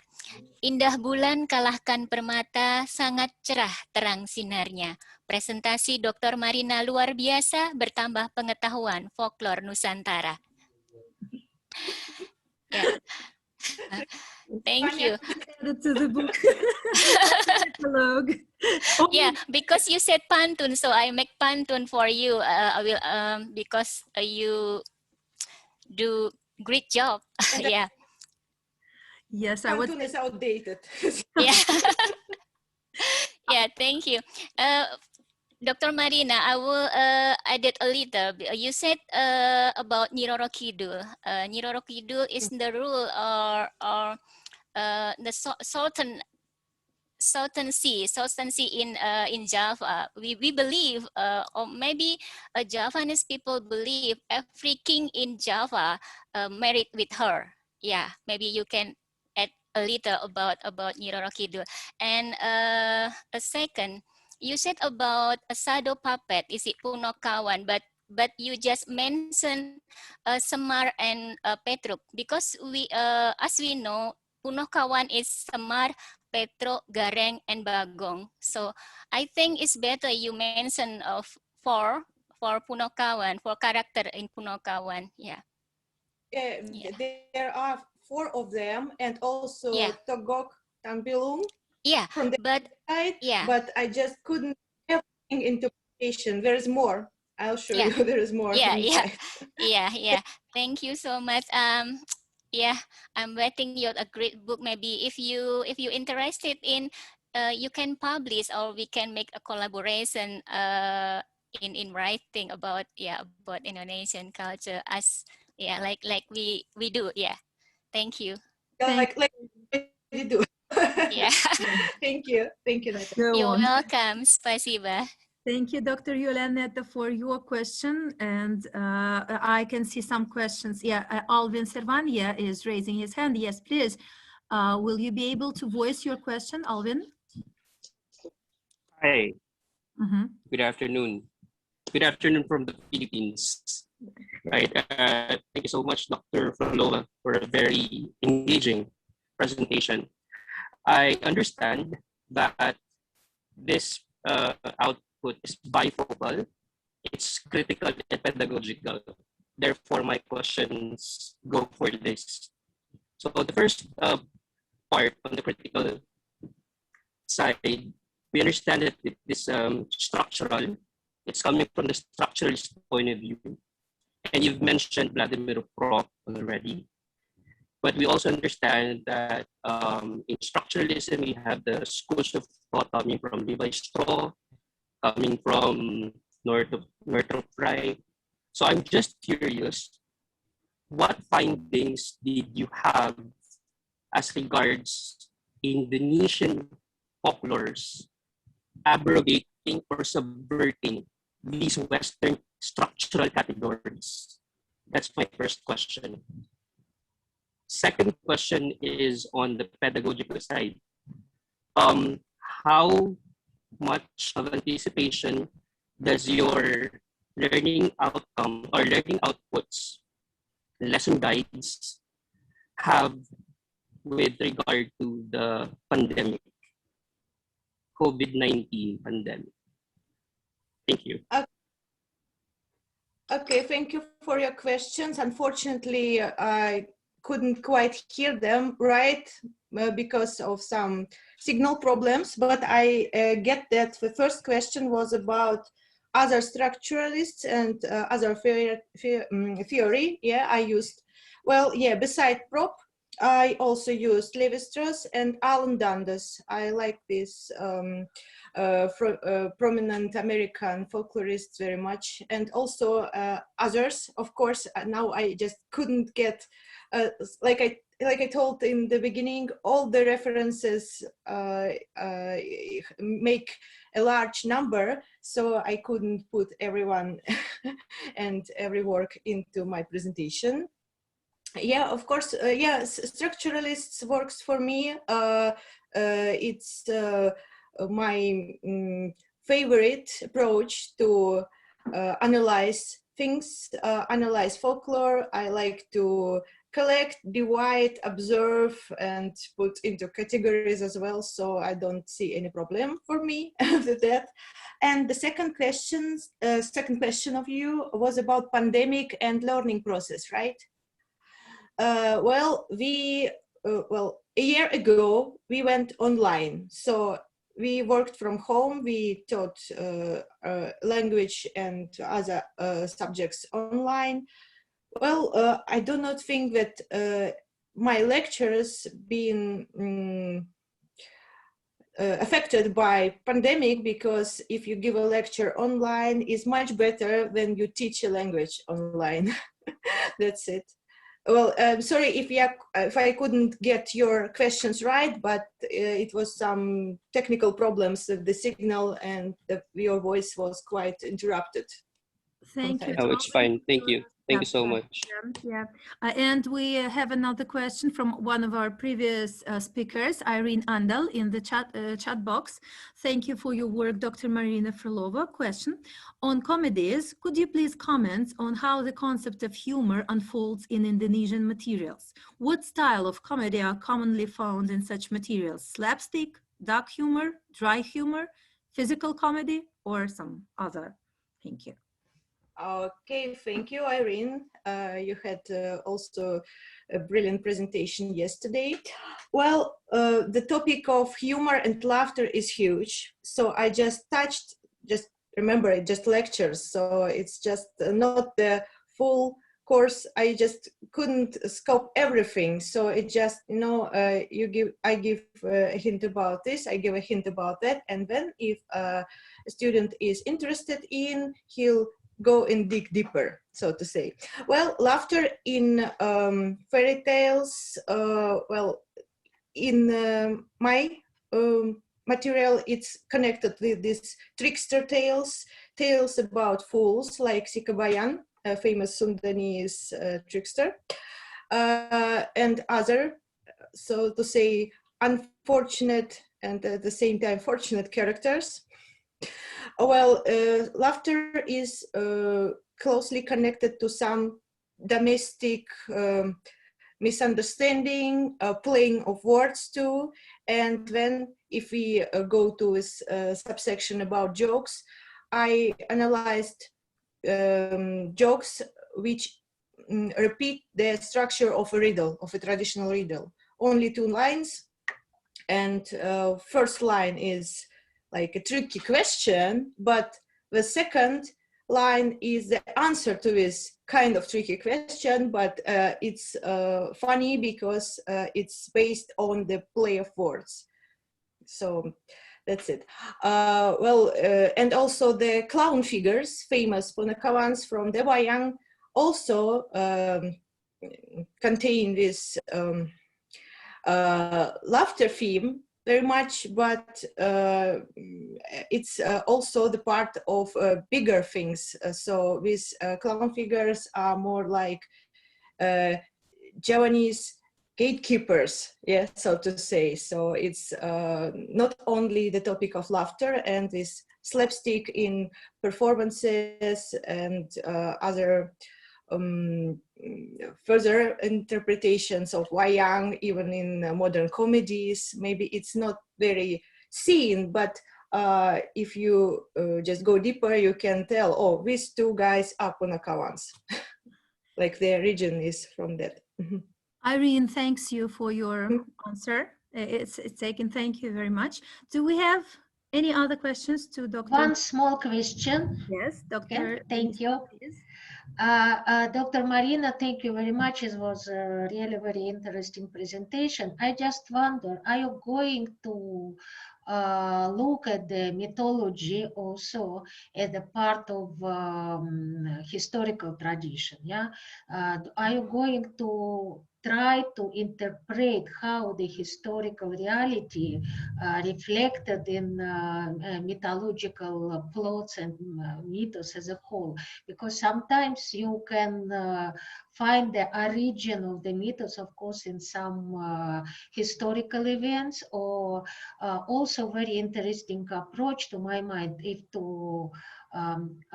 you put the mythologems, yeah, in some multicultural historical reality, and especially when you see the transmission period, yeah, in Indonesia and in the Malay archipelago as a whole, when the tradition switch to the Islamic tradition, yeah, it's a lot of change happened in mythology, yeah, and I don't know, Batara Guru, for example, suddenly become the cultural hero, the real man who achieved the excellence and prosperity only to join the belief and the true God and so on. And you can find a lot of elements of the Islamization of traditional myths.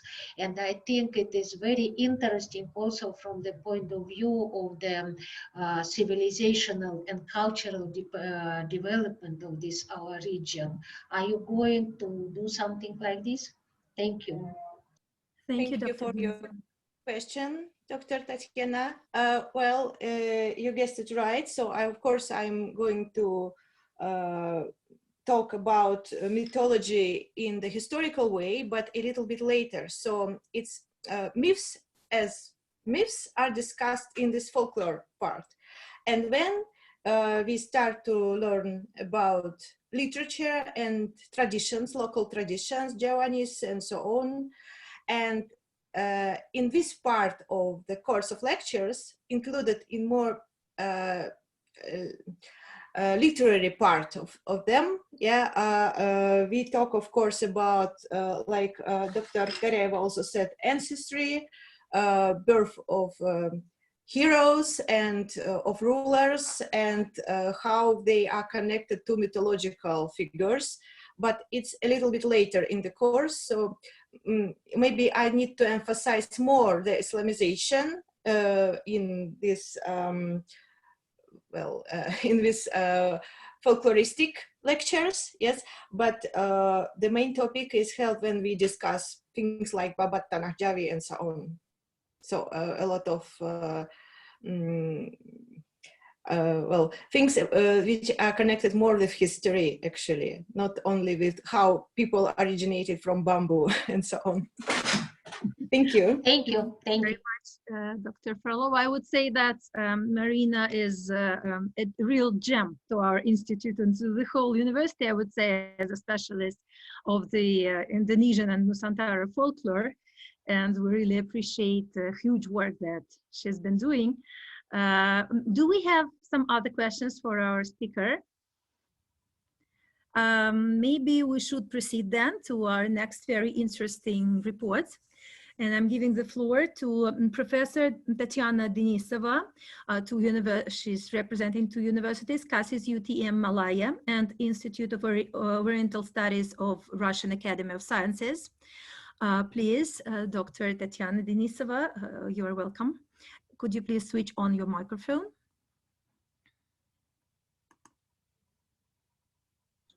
Yes, I'm going to share my screen, but first of all, I'm sorry, I have to ask for excuse because I did not read properly all the documents and represent my slides in Russian language, but I will try as much as I can because my language is far away from excellence, yeah, and besides I am missing opportunity, yeah, to represent something in my own language, yeah, because I used to do it in English. Anyway, let me try, and please forgive me if my language will be, like Malay said, kalam kabut sikit, yeah, little bit not organized. Anyway, I would, if anything, on our audience can ask in Russian language. Hopefully, I also will answer in Russian. Anyway, my topic is Once Upon a Time in Riau. Yeah, this is a representation of people and society of Riau in the documents of Mahkamah Sharia. This is collection of the documents from Mahkamah Sharia Lingga, which kept preserved in the center of the province Daik, contemporary Indonesia. And this is the collection of legal documents and verdicts about different type of legal and financial issues, and also kind of debates on property. The collection is about 350 documents written in Malay language, Javi language, and all dated something around in the very beginning of 20th century, some few documents from the very end of 19th century. This collection is very interesting from the scientific point of view, to my mind, because these non-narrative sources, especially regarding economical and legal system of Malay-Indonesian archipelago, seldom become main focus of academical study, especially among our colleagues from Russia. Yeah, it is a pity because on the other side, among our colleagues who study different areas, yeah, we have great tradition to study. Yeah, and I just mentioned big names, yeah, like Barter, Petrushevsky, Davidovich, and Chekhovich, and many others who represent a great school in this area. Yeah? For example, Chekhovich managed to create very interesting methodology of the complex comprehensive analysis of this kind of non-narrative documents, and she applied this methodology to study of the collection of documents of Haji Akrar, the BAC documents, the different type of legal documents, and this complex approach, to study the of documents include the external and as well as internal analysis, including diplomatica, paleography, textology, statistical analysis, comparison analysis, and many others. And what is very important for us is that Čechovich, as well as Professor Elena Davidovich, as well as many other prominent Russian scholars, and this is the golden heritage of Russian Oriental studies. They used to use also narrative sources, hikayats, literature, on the same time, from the same time, to prove or to disprove the information which one represented in the documents which one she used to study. And from this point of view, I was thinking, and I'm doing right now, this is my my project right now, to apply this complex method, to the study of the Malay documents and Arabic shrift in Javi, which one you can see, which one represented in the collection of the Mahkamah Sharia Riolinga. So again, then the name of the collection and the collection of documents of Sharia court, the content of the collection, the official verdicts and legal documents. The place of the collection is Daik, Museum Daik from Lingga, Rios, contemporary Indonesian. The time of collection from the very beginning of 19th century, from very end of 19th century until 1909. The collection, I have two different access to the collection, and the documents represented in written on European paper with some precise watermark and with some precise measurement, and this is and the collection become accessible, because it was digitalized in the by the British Museum, by the British Library in the context of the Endangered Archive program, and I hope have also another access to these documents in digital form, also given me by one of our colleagues, Professor Van Putten. He also was involved in this digitalization. I think we have some technical issues. Can Sorry? you hear Dr. Tatiana? Sorry. Wait. I cannot hear you. I can hear you now. Oh, okay. Okay. So, wait. So this is just some examples of how it collection have been done, and this is the site of the Engage Archives program, and this is an example of one of the document one of the 350 documents. You can see the Javi is quite fine. It's quite challenging to read it, but somehow I did it. So this among the documents, you will see the documents about some debts, about some fines, about nafkah, about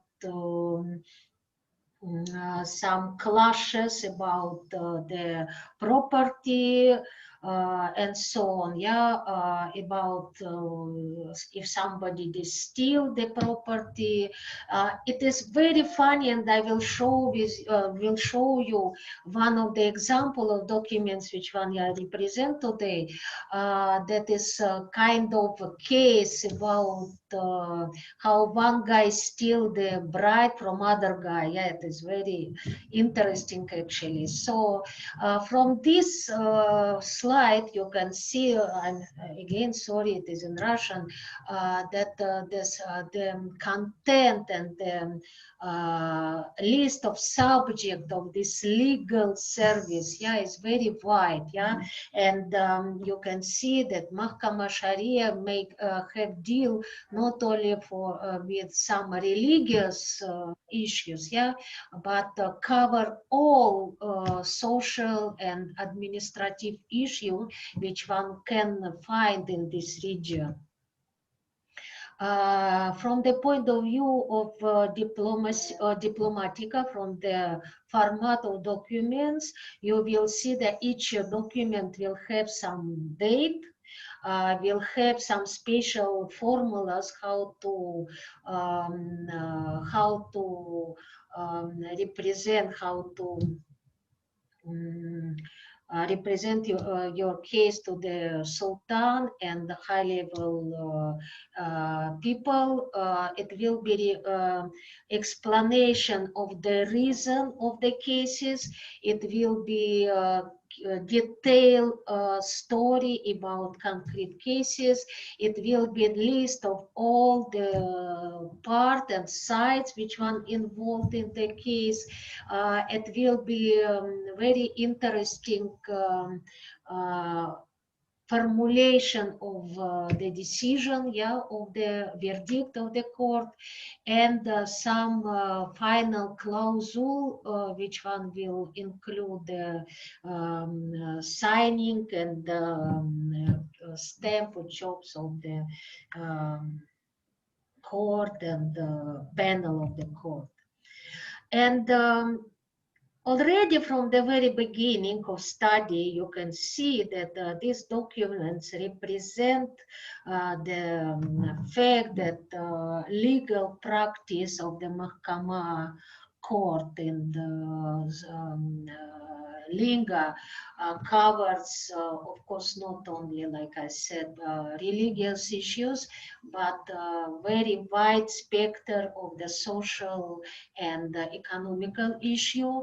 And that is why the format of documents still have some elements of religious tradition, but reference to Quran and Hadith preserved in the court document, but it is not wajib, yeah, it is not compulsory element of the documentation, even in Mahkama Sharia court. One of the things which one is interesting to highlight when you are talking about this collection of documents is the names, yeah, personalias, the names, onomastics of these documents, from which one you can see also that the people who involved in the cases are not only Muslims, it is a lot of Chinese and Indians, as well as Europeans also. From this point of view, you can say that the Mahkama Sharia could be considered as the main body of legal action, yeah, in the Linga in Rio in the very beginning of 20th century.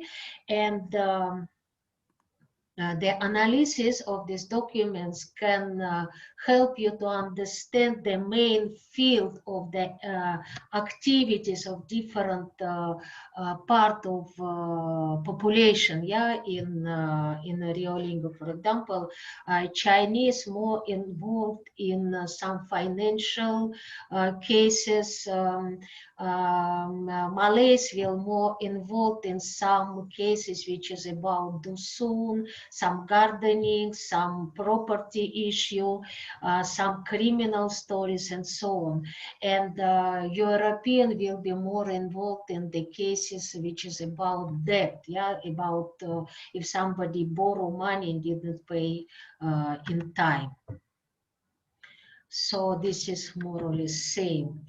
The analysis of concrete documents will show you the list of the panels of the hakims or judge, the place of the mahkama, different level of the proceeding, legal proceeding. It will be higher court, it will be local court also. It will be information about social background, national background, and religious background of the all sides which one involved in the court. And of course, it's very interesting to talk about what precisely was the subject of this fight in the court. Yeah. So, and when we apply this what they call comprehensive, complex approach methodology to these documents, you can get a lot of interesting information. The first case, very interesting. This is about the guy who did not pay nafkah in time. Yeah, the lady whose name is Jija go to court and complain that her husband, who soon will be ex-husband, Ningal, yeah, did not pay nafkah to her daughter, which is already 7 years old. And husband Ningal said, yes, I did not pay, but I give her food and drink, and also sometimes two time I give them money for like 1 cent, but according to the court it was actually not enough, and the court took the side of lady Jija and give and decide that this guy have to pay back to her daughter, follow some procedure, and actually the amount what he's supposed to pay quite a lot compared with other amount of money in this 1905. He have to pay in total 198 ringgit. It looks like very big amount, because sometimes for few ringgit you can buy cow, you can buy boat, and so on. Yeah, these are the comparison of different documents also give you a lot of material like this. And what I would like to put your attention on, yeah, to the personalities Jijak Marewang and Ningal Marewang, to the type, to the name Merawang, yeah, this is actually toponym, yeah, the place name. It is some district and some kampung in Bangka Belitung, not far from Palembang, in Sumatra, also in contemporary Indonesia. And on one side, it sounds weird, yeah, why in Daik and Lingga, it's a lot of families with the family name Merawang. where it's come from. But when you will go through some historical documents, you will find out that in actually even in the beginning and most of them in the middle of 19th century, it's a lot of people from Bangka Belitung will be found in Lingga. And one of the way how they will found in Lingga, they will taken by pirates, yeah, to fill up the need of power in Lingga, because in Singkepen and Lingga will found this team, yeah, and it will be less of people who can work over there, and pirates will be involved, Lanum, yeah, will be involved, yeah, in how to fill up the this need of power, yeah, labor power in island of Singkep and around Lingga. And one of the way how what Chekhovich and Davidovich also they used to do this, yeah, they refer to narrative sources. I also find some quotation from Tufatan Nafis, yeah, Raja Ali Haji, written in the same time, yeah, in which one Raja Ali Haji tell us the story that some pirates, Lanon, under the guidance of Panglima Raman, who was friend of this some of these Rajas, Rio Rajas, Rio Raja, they go to Java and Bangka and Bengkulu, take people from there and bring them to Lingga. And local Raja provide them so nice type of life until later on, many of their family members by free will come to follow their families who was actually taken by force.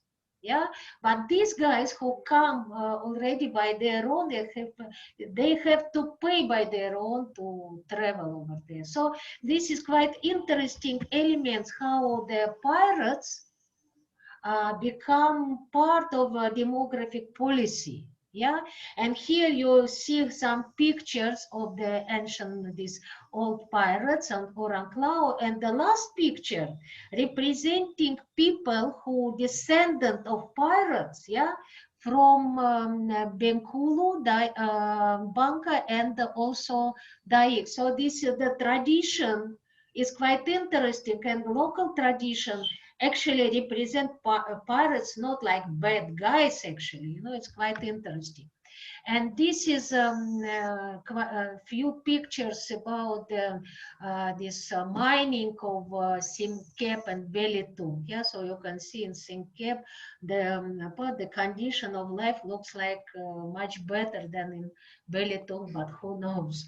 So the second example is the same people, Jejak and Ningal, but why I refer to this case, just to show you that this case comes on higher level, yeah, the level of Sultan of Rio Lingga, Sultan Abdul Rahman, and this story just that Jejak borrow from his her ex-husband 50 ringgit, also huge money actually, and but she refused that she take the money, and because it is she did not confess, the case come to the higher level, yeah, to the Sultan by himself, yeah, and even Ningal brings some witness, but she said the witness is not proper, she don't want to trust him, but on the other side she refused to give sumpah, she refused to swear that is what it is based on Quran and so on, yeah, and because she refused to do it, yeah, the court give the court give privilege, yeah, give this decision to support her ex-husband. And I would like to see this very handsome guy. He is a Sultan of the Rahman Muazzam Shah II, the last Sultan of Riaulinga. He is a very educated man, used to be, yeah, and he is the one who was the primer Hakim, yeah, the highest judge in this Mahkama Sharia, and he was used to involved in many courts, which is considered the Supreme Court, yeah, and this is a little bit about the procedure, yeah, how you're supposed to perform the sumpah, yeah, which one will involve the usage of Quran and some precise formulas with the name of Allah subhanahu wa ta'ala, Wallahi wa billahi wa ta'alihi, yeah, and sometimes they use the book of Quran for this one, but it is actually not necessary. And because the Supreme Court used to refer to the sumpah, yeah, to the swear, it used to be proceed in the different place, yeah, in Ribat Ahmadi, some Zawiya, some center of Tasawwuf Tariqat Ahmadiyya, some place in which one Sufi people used to come, read Quran, do zikr and so on. And it's very interesting with the secular type of court procedure, the place, yeah, in which one it's happened, yeah, this is actually Zawiya, this is actually a center of Tariqat Ahmadiyya, especially when Sultan is take part of it. This is just example of some Ribat Ahmadi in Singapore, which one belonged to Johor in the past, yeah, the part of Riaulinga district, yeah, and this one is Istana Damna in Daik, in which one in the past used to be center of this Ribat Ahmadi. Of course, it's a replica, not it is a reconstruction of the building. And the last example, my favorite example, please forgive me if I take a little bit more time, because it's the love story about the Gopeng Ki China against Ahmad bin Suleiman, which has happened in 1905, and it is very funny story how this poor guy come to the Muslim court and said, look, this guy Ahmad bin Suleiman take away my bride, whose name was Abi, from the house of her mother Nia Ahik. And the court asked Ahmad, is it true that he take away this girl? And he said, no, I did not even go to this house after my elder brother passed away, who used to be friend of the people of that house. So he refused to confess, yeah. And after that, the Mahkama asked this Chinese guy to give the witness. So this Chinese guy have to follow the full procedure of Mahkama, the Muslim Mahkama court, yeah, and he bring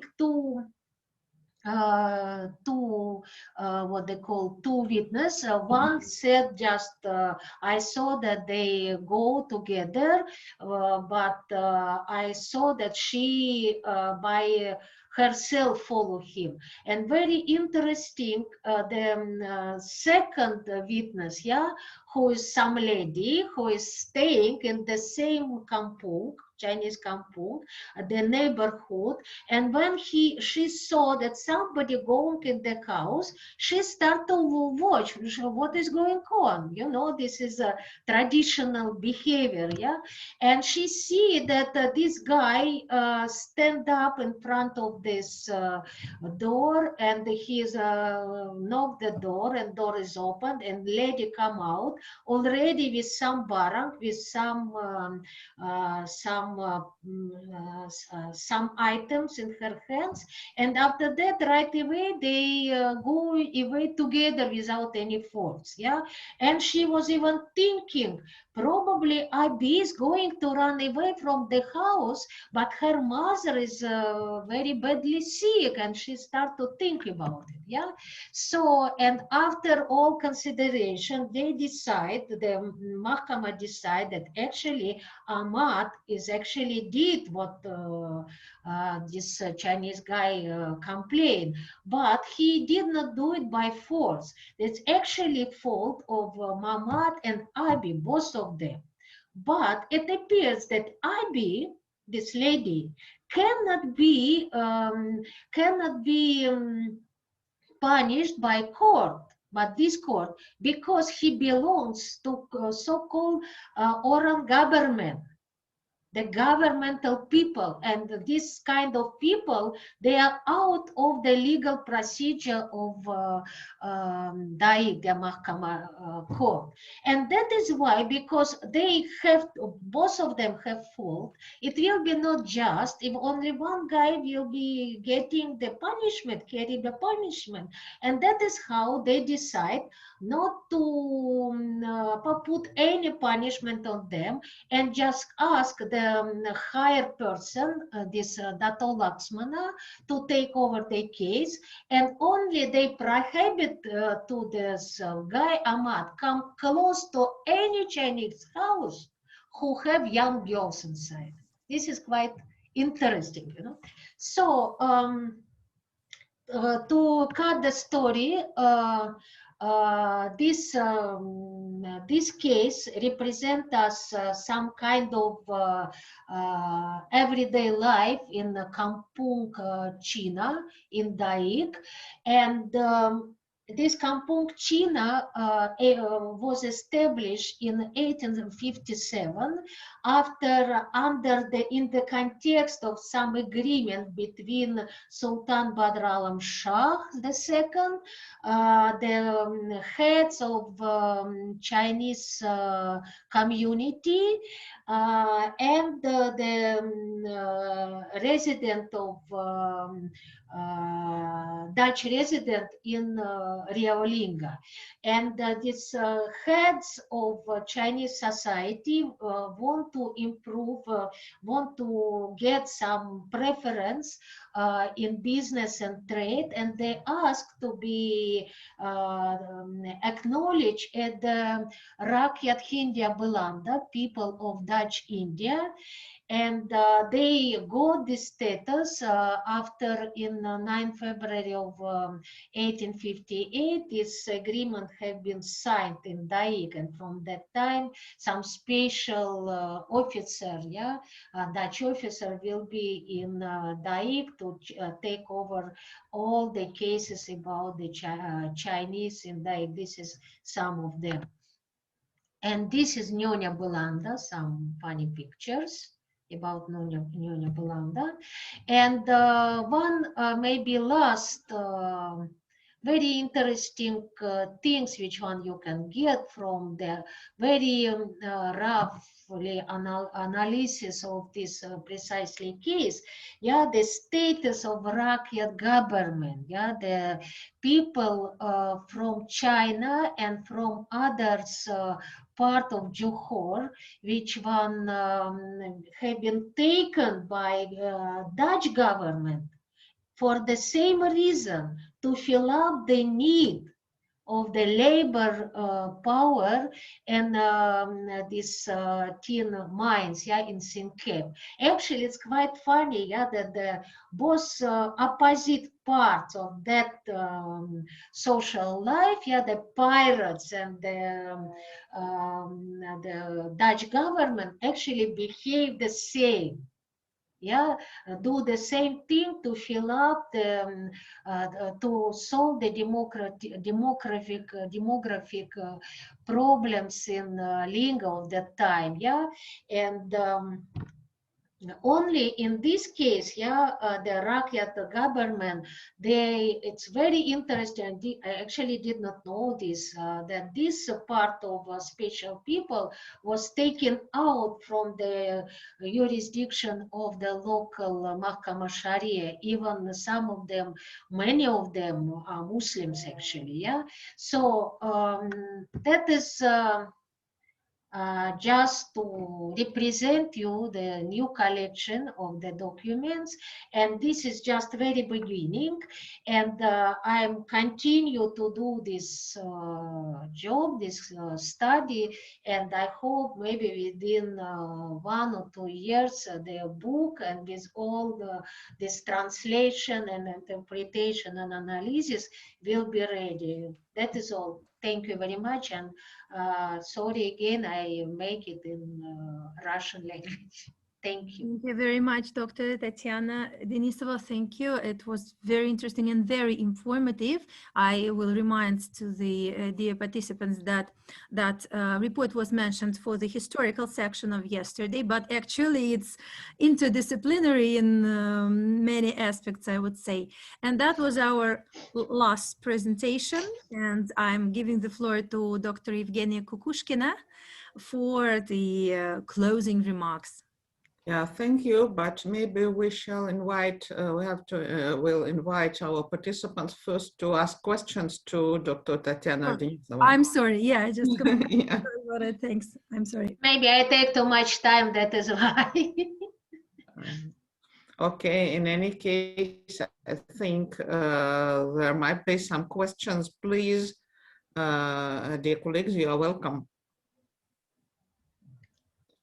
Maybe I'll just briefly comment, while the others are maybe thinking over their questions, that the talk was really very interesting, quite fascinating, and it seems especially valuable for me and noteworthy, that it fits the context of literature as well. Dr. Ekaterina has just mentioned that the talk was meant for yesterday's panel on history, but actually when Dr. Tatiana was telling us about court proceedings, I recollected, for example, shairs by Tuan Simi, in Singapore, where among other things the court debate is mentioned, just between a Malay or a Buginese, and a Chinese. And then, of course, when the case of abduction was brought forward, or of this Chinese bride by a Malay guy, I recollected Shair Senior Costa immediately, though there the abduction was by a European and more successful. So, of course, taken all together, all these documents, I think can create a comprehensive picture, very valuable for understanding both the literary process and the situation, historical situation of the time, because all this is 19th century and so on. So thank you so much, Dr. Tatiana Denisova. It's thank you. valuable. Thank you. Okay. Please, any other questions? You know, that is very important. I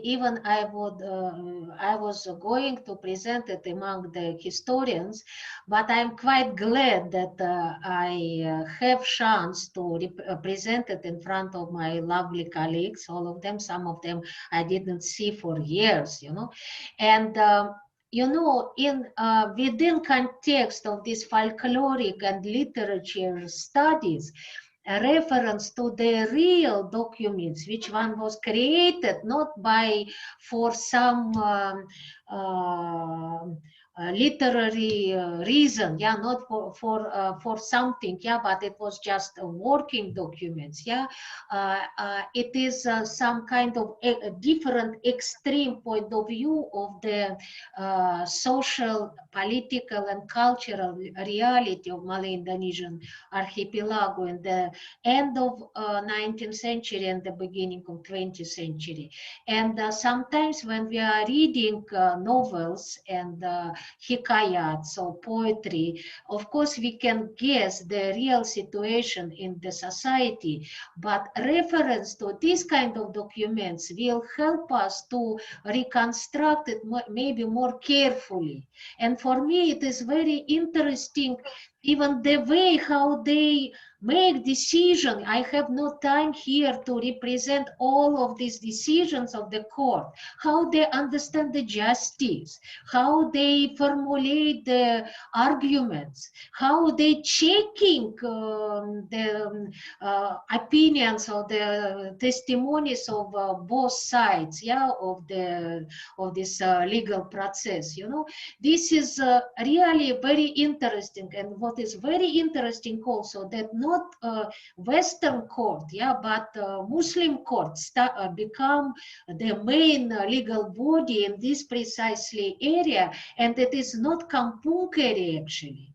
You know, this is quite, it is the place in which one the Sultan, even small sultanate, yeah, but Sultan of Rio Lingga, one of the last independent institution, yeah, in the end of 19th, beginning of 20th century in Indonesia, in Johor, yeah, of course under the shadow of Johor, yeah. So means it is, and I was in Pulau Pinengat, in Batam, and so on, you know, this is not kampung, you know, this is a very interesting cultural, intellectual, and political center, yeah. And in this very important center, the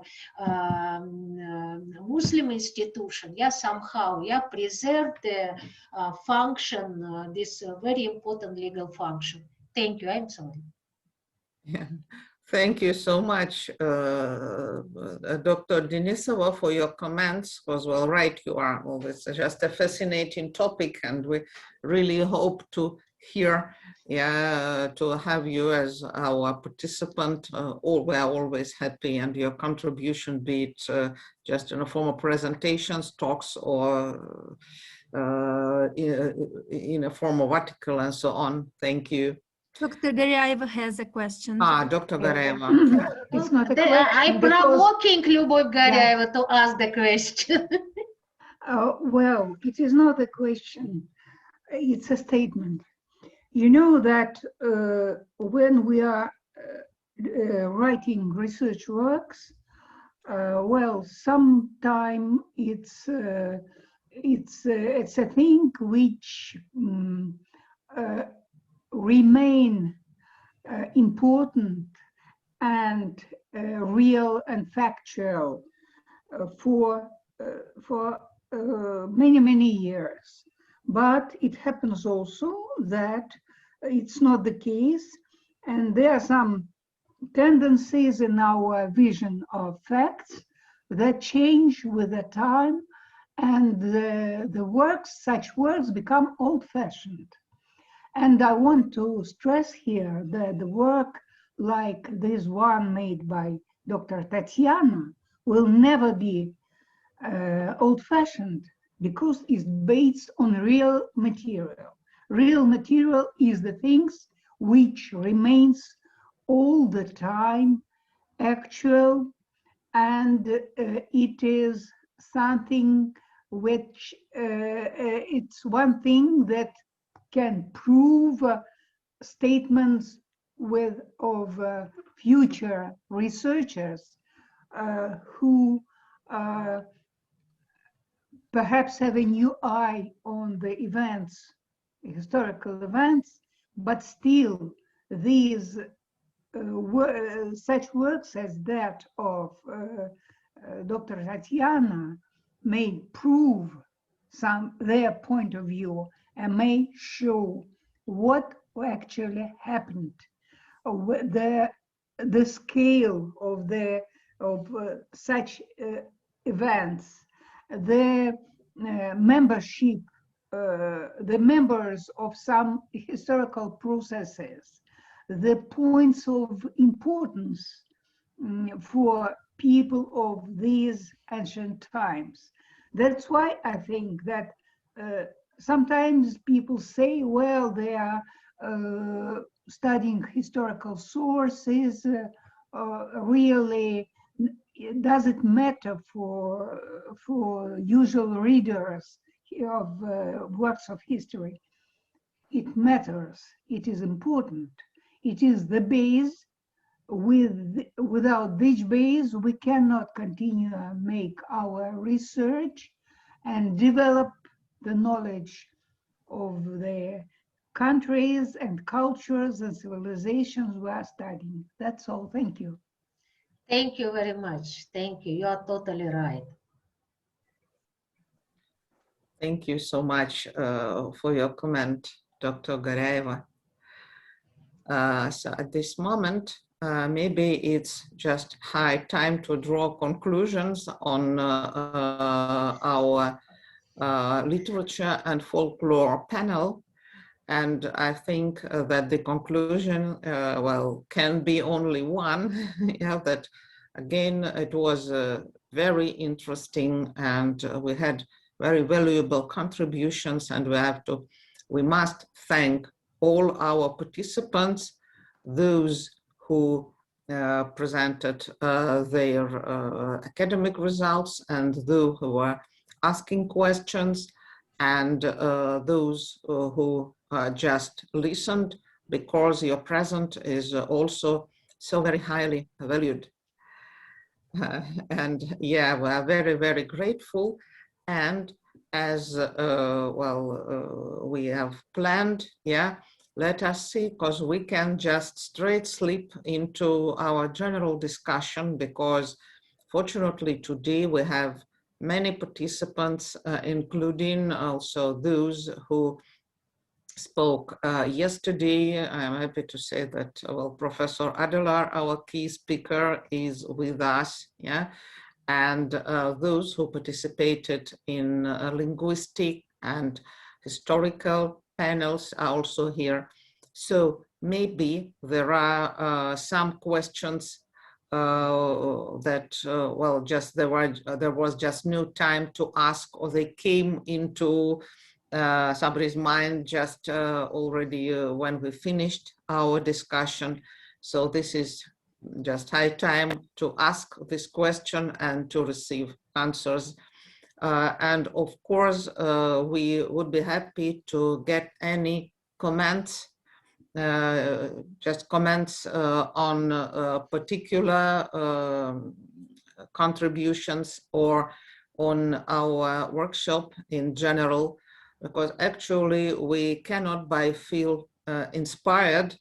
I am speaking now about, well, the organizers, yeah, and our Nusantara Society and our Institute of Asian and African side. We feel inspired with such a response and the high quality of papers presented. So of course, I think we have to consider and maybe to start some tradition, yeah.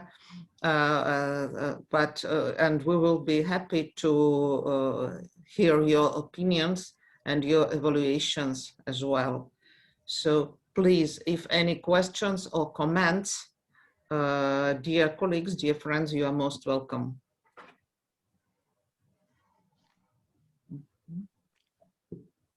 Yeah.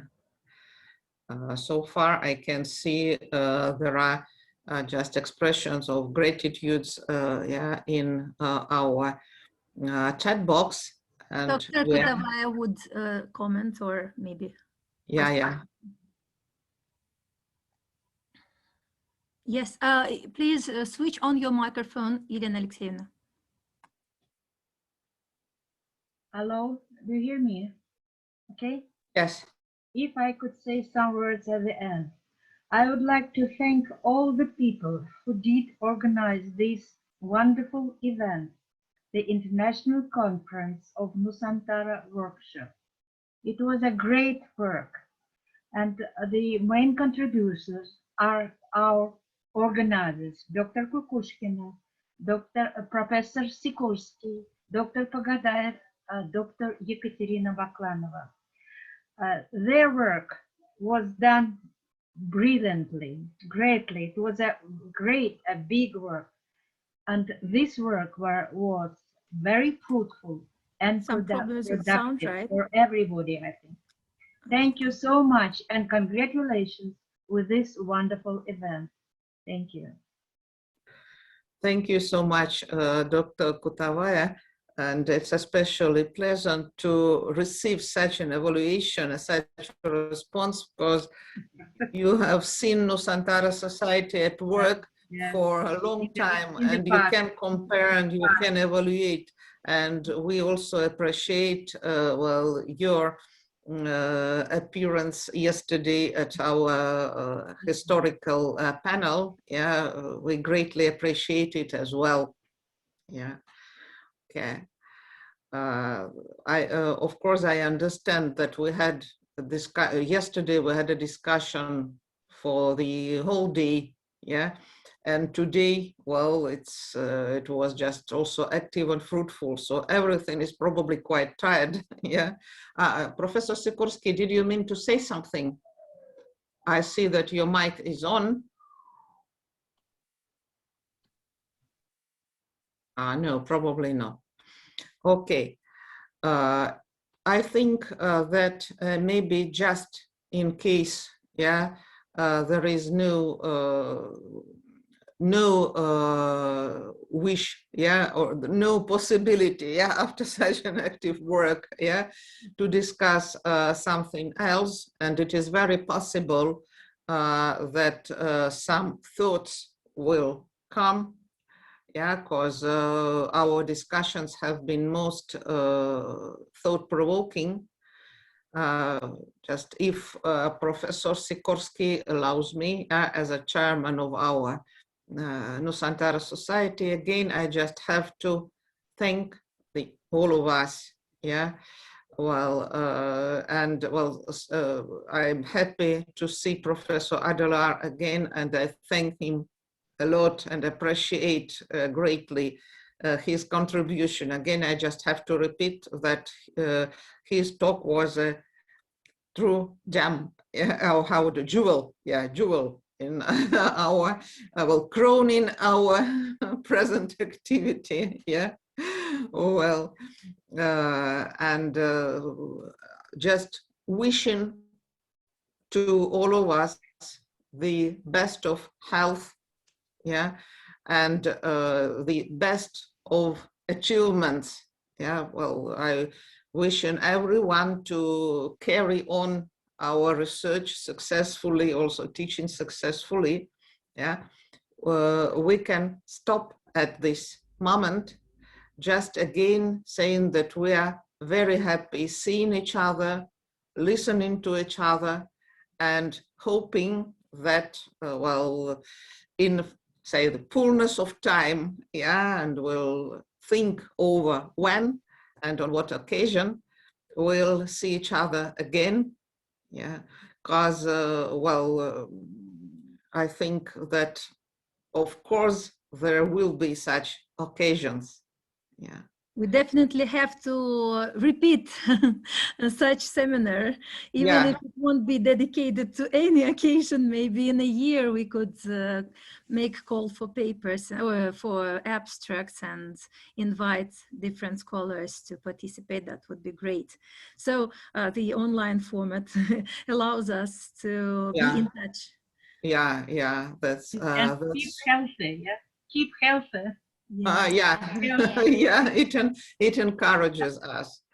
Okay, so I think, of course, I thank all my colleagues who contributed into the success of our workshop.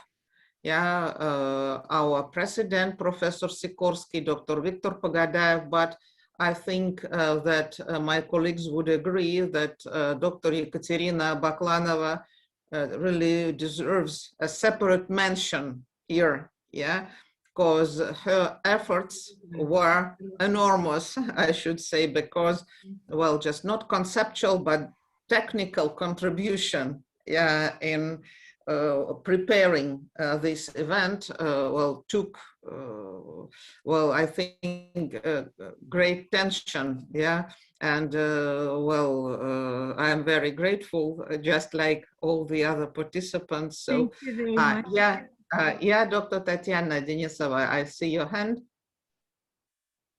Okay, this is just, yes, Professor Sikorsky, yes, you are welcome. Oh, great congratulations to the organizers and participants of this successful workshop that show that even disaster events like COVID cannot prevent Southeast Asia scientific community from contacts and exchange of opinions. Let it be so in future. Yeah, thanks a lot, Professor. And here in the chat box, we have a comment from Professor Adelar, also thanking us for organizing this conference, and thanks personally for the opportunity to be able to explain my research interests. We are much obliged, Professor Adelar. And what is important, well, on the one hand, of course, I couldn't but feel, well, some pain and sadness, understanding that the two persons who could have really appreciate the scale of your conclusions, yeah, and the nature of your research, namely Professor Alexander Agloblin and Dr. Sergei Kulanda, are no longer with us.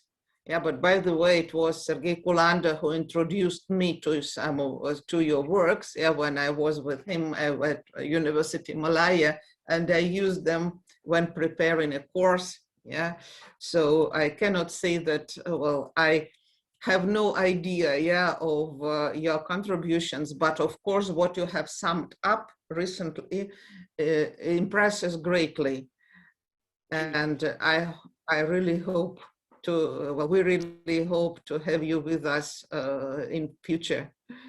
Thank you very much. Thank you.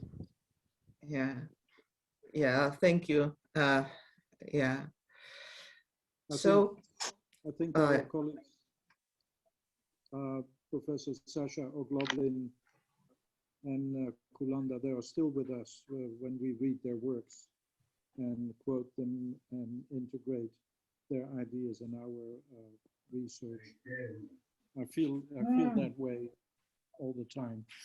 Thank you. Thank you. This is true, and we are considering also, well, to publish, probably to publish for the second time in Russian, maybe even in translation, some of their legacy, yeah, something that was not translated, for example. I think it would be very valuable. Yeah, thank you. Okay, well, stopping here, yeah, again, yeah, though reluctantly, yeah, but I have to declare that we have come to the end, and wishing you the best of health and everything, the best and all success, well, and successful contribution and progress in our studies, our teaching. We part at the moment, yeah, and well, I think, Dr. Ekaterina, haven't I forgotten anything? I think you are the right person to ask.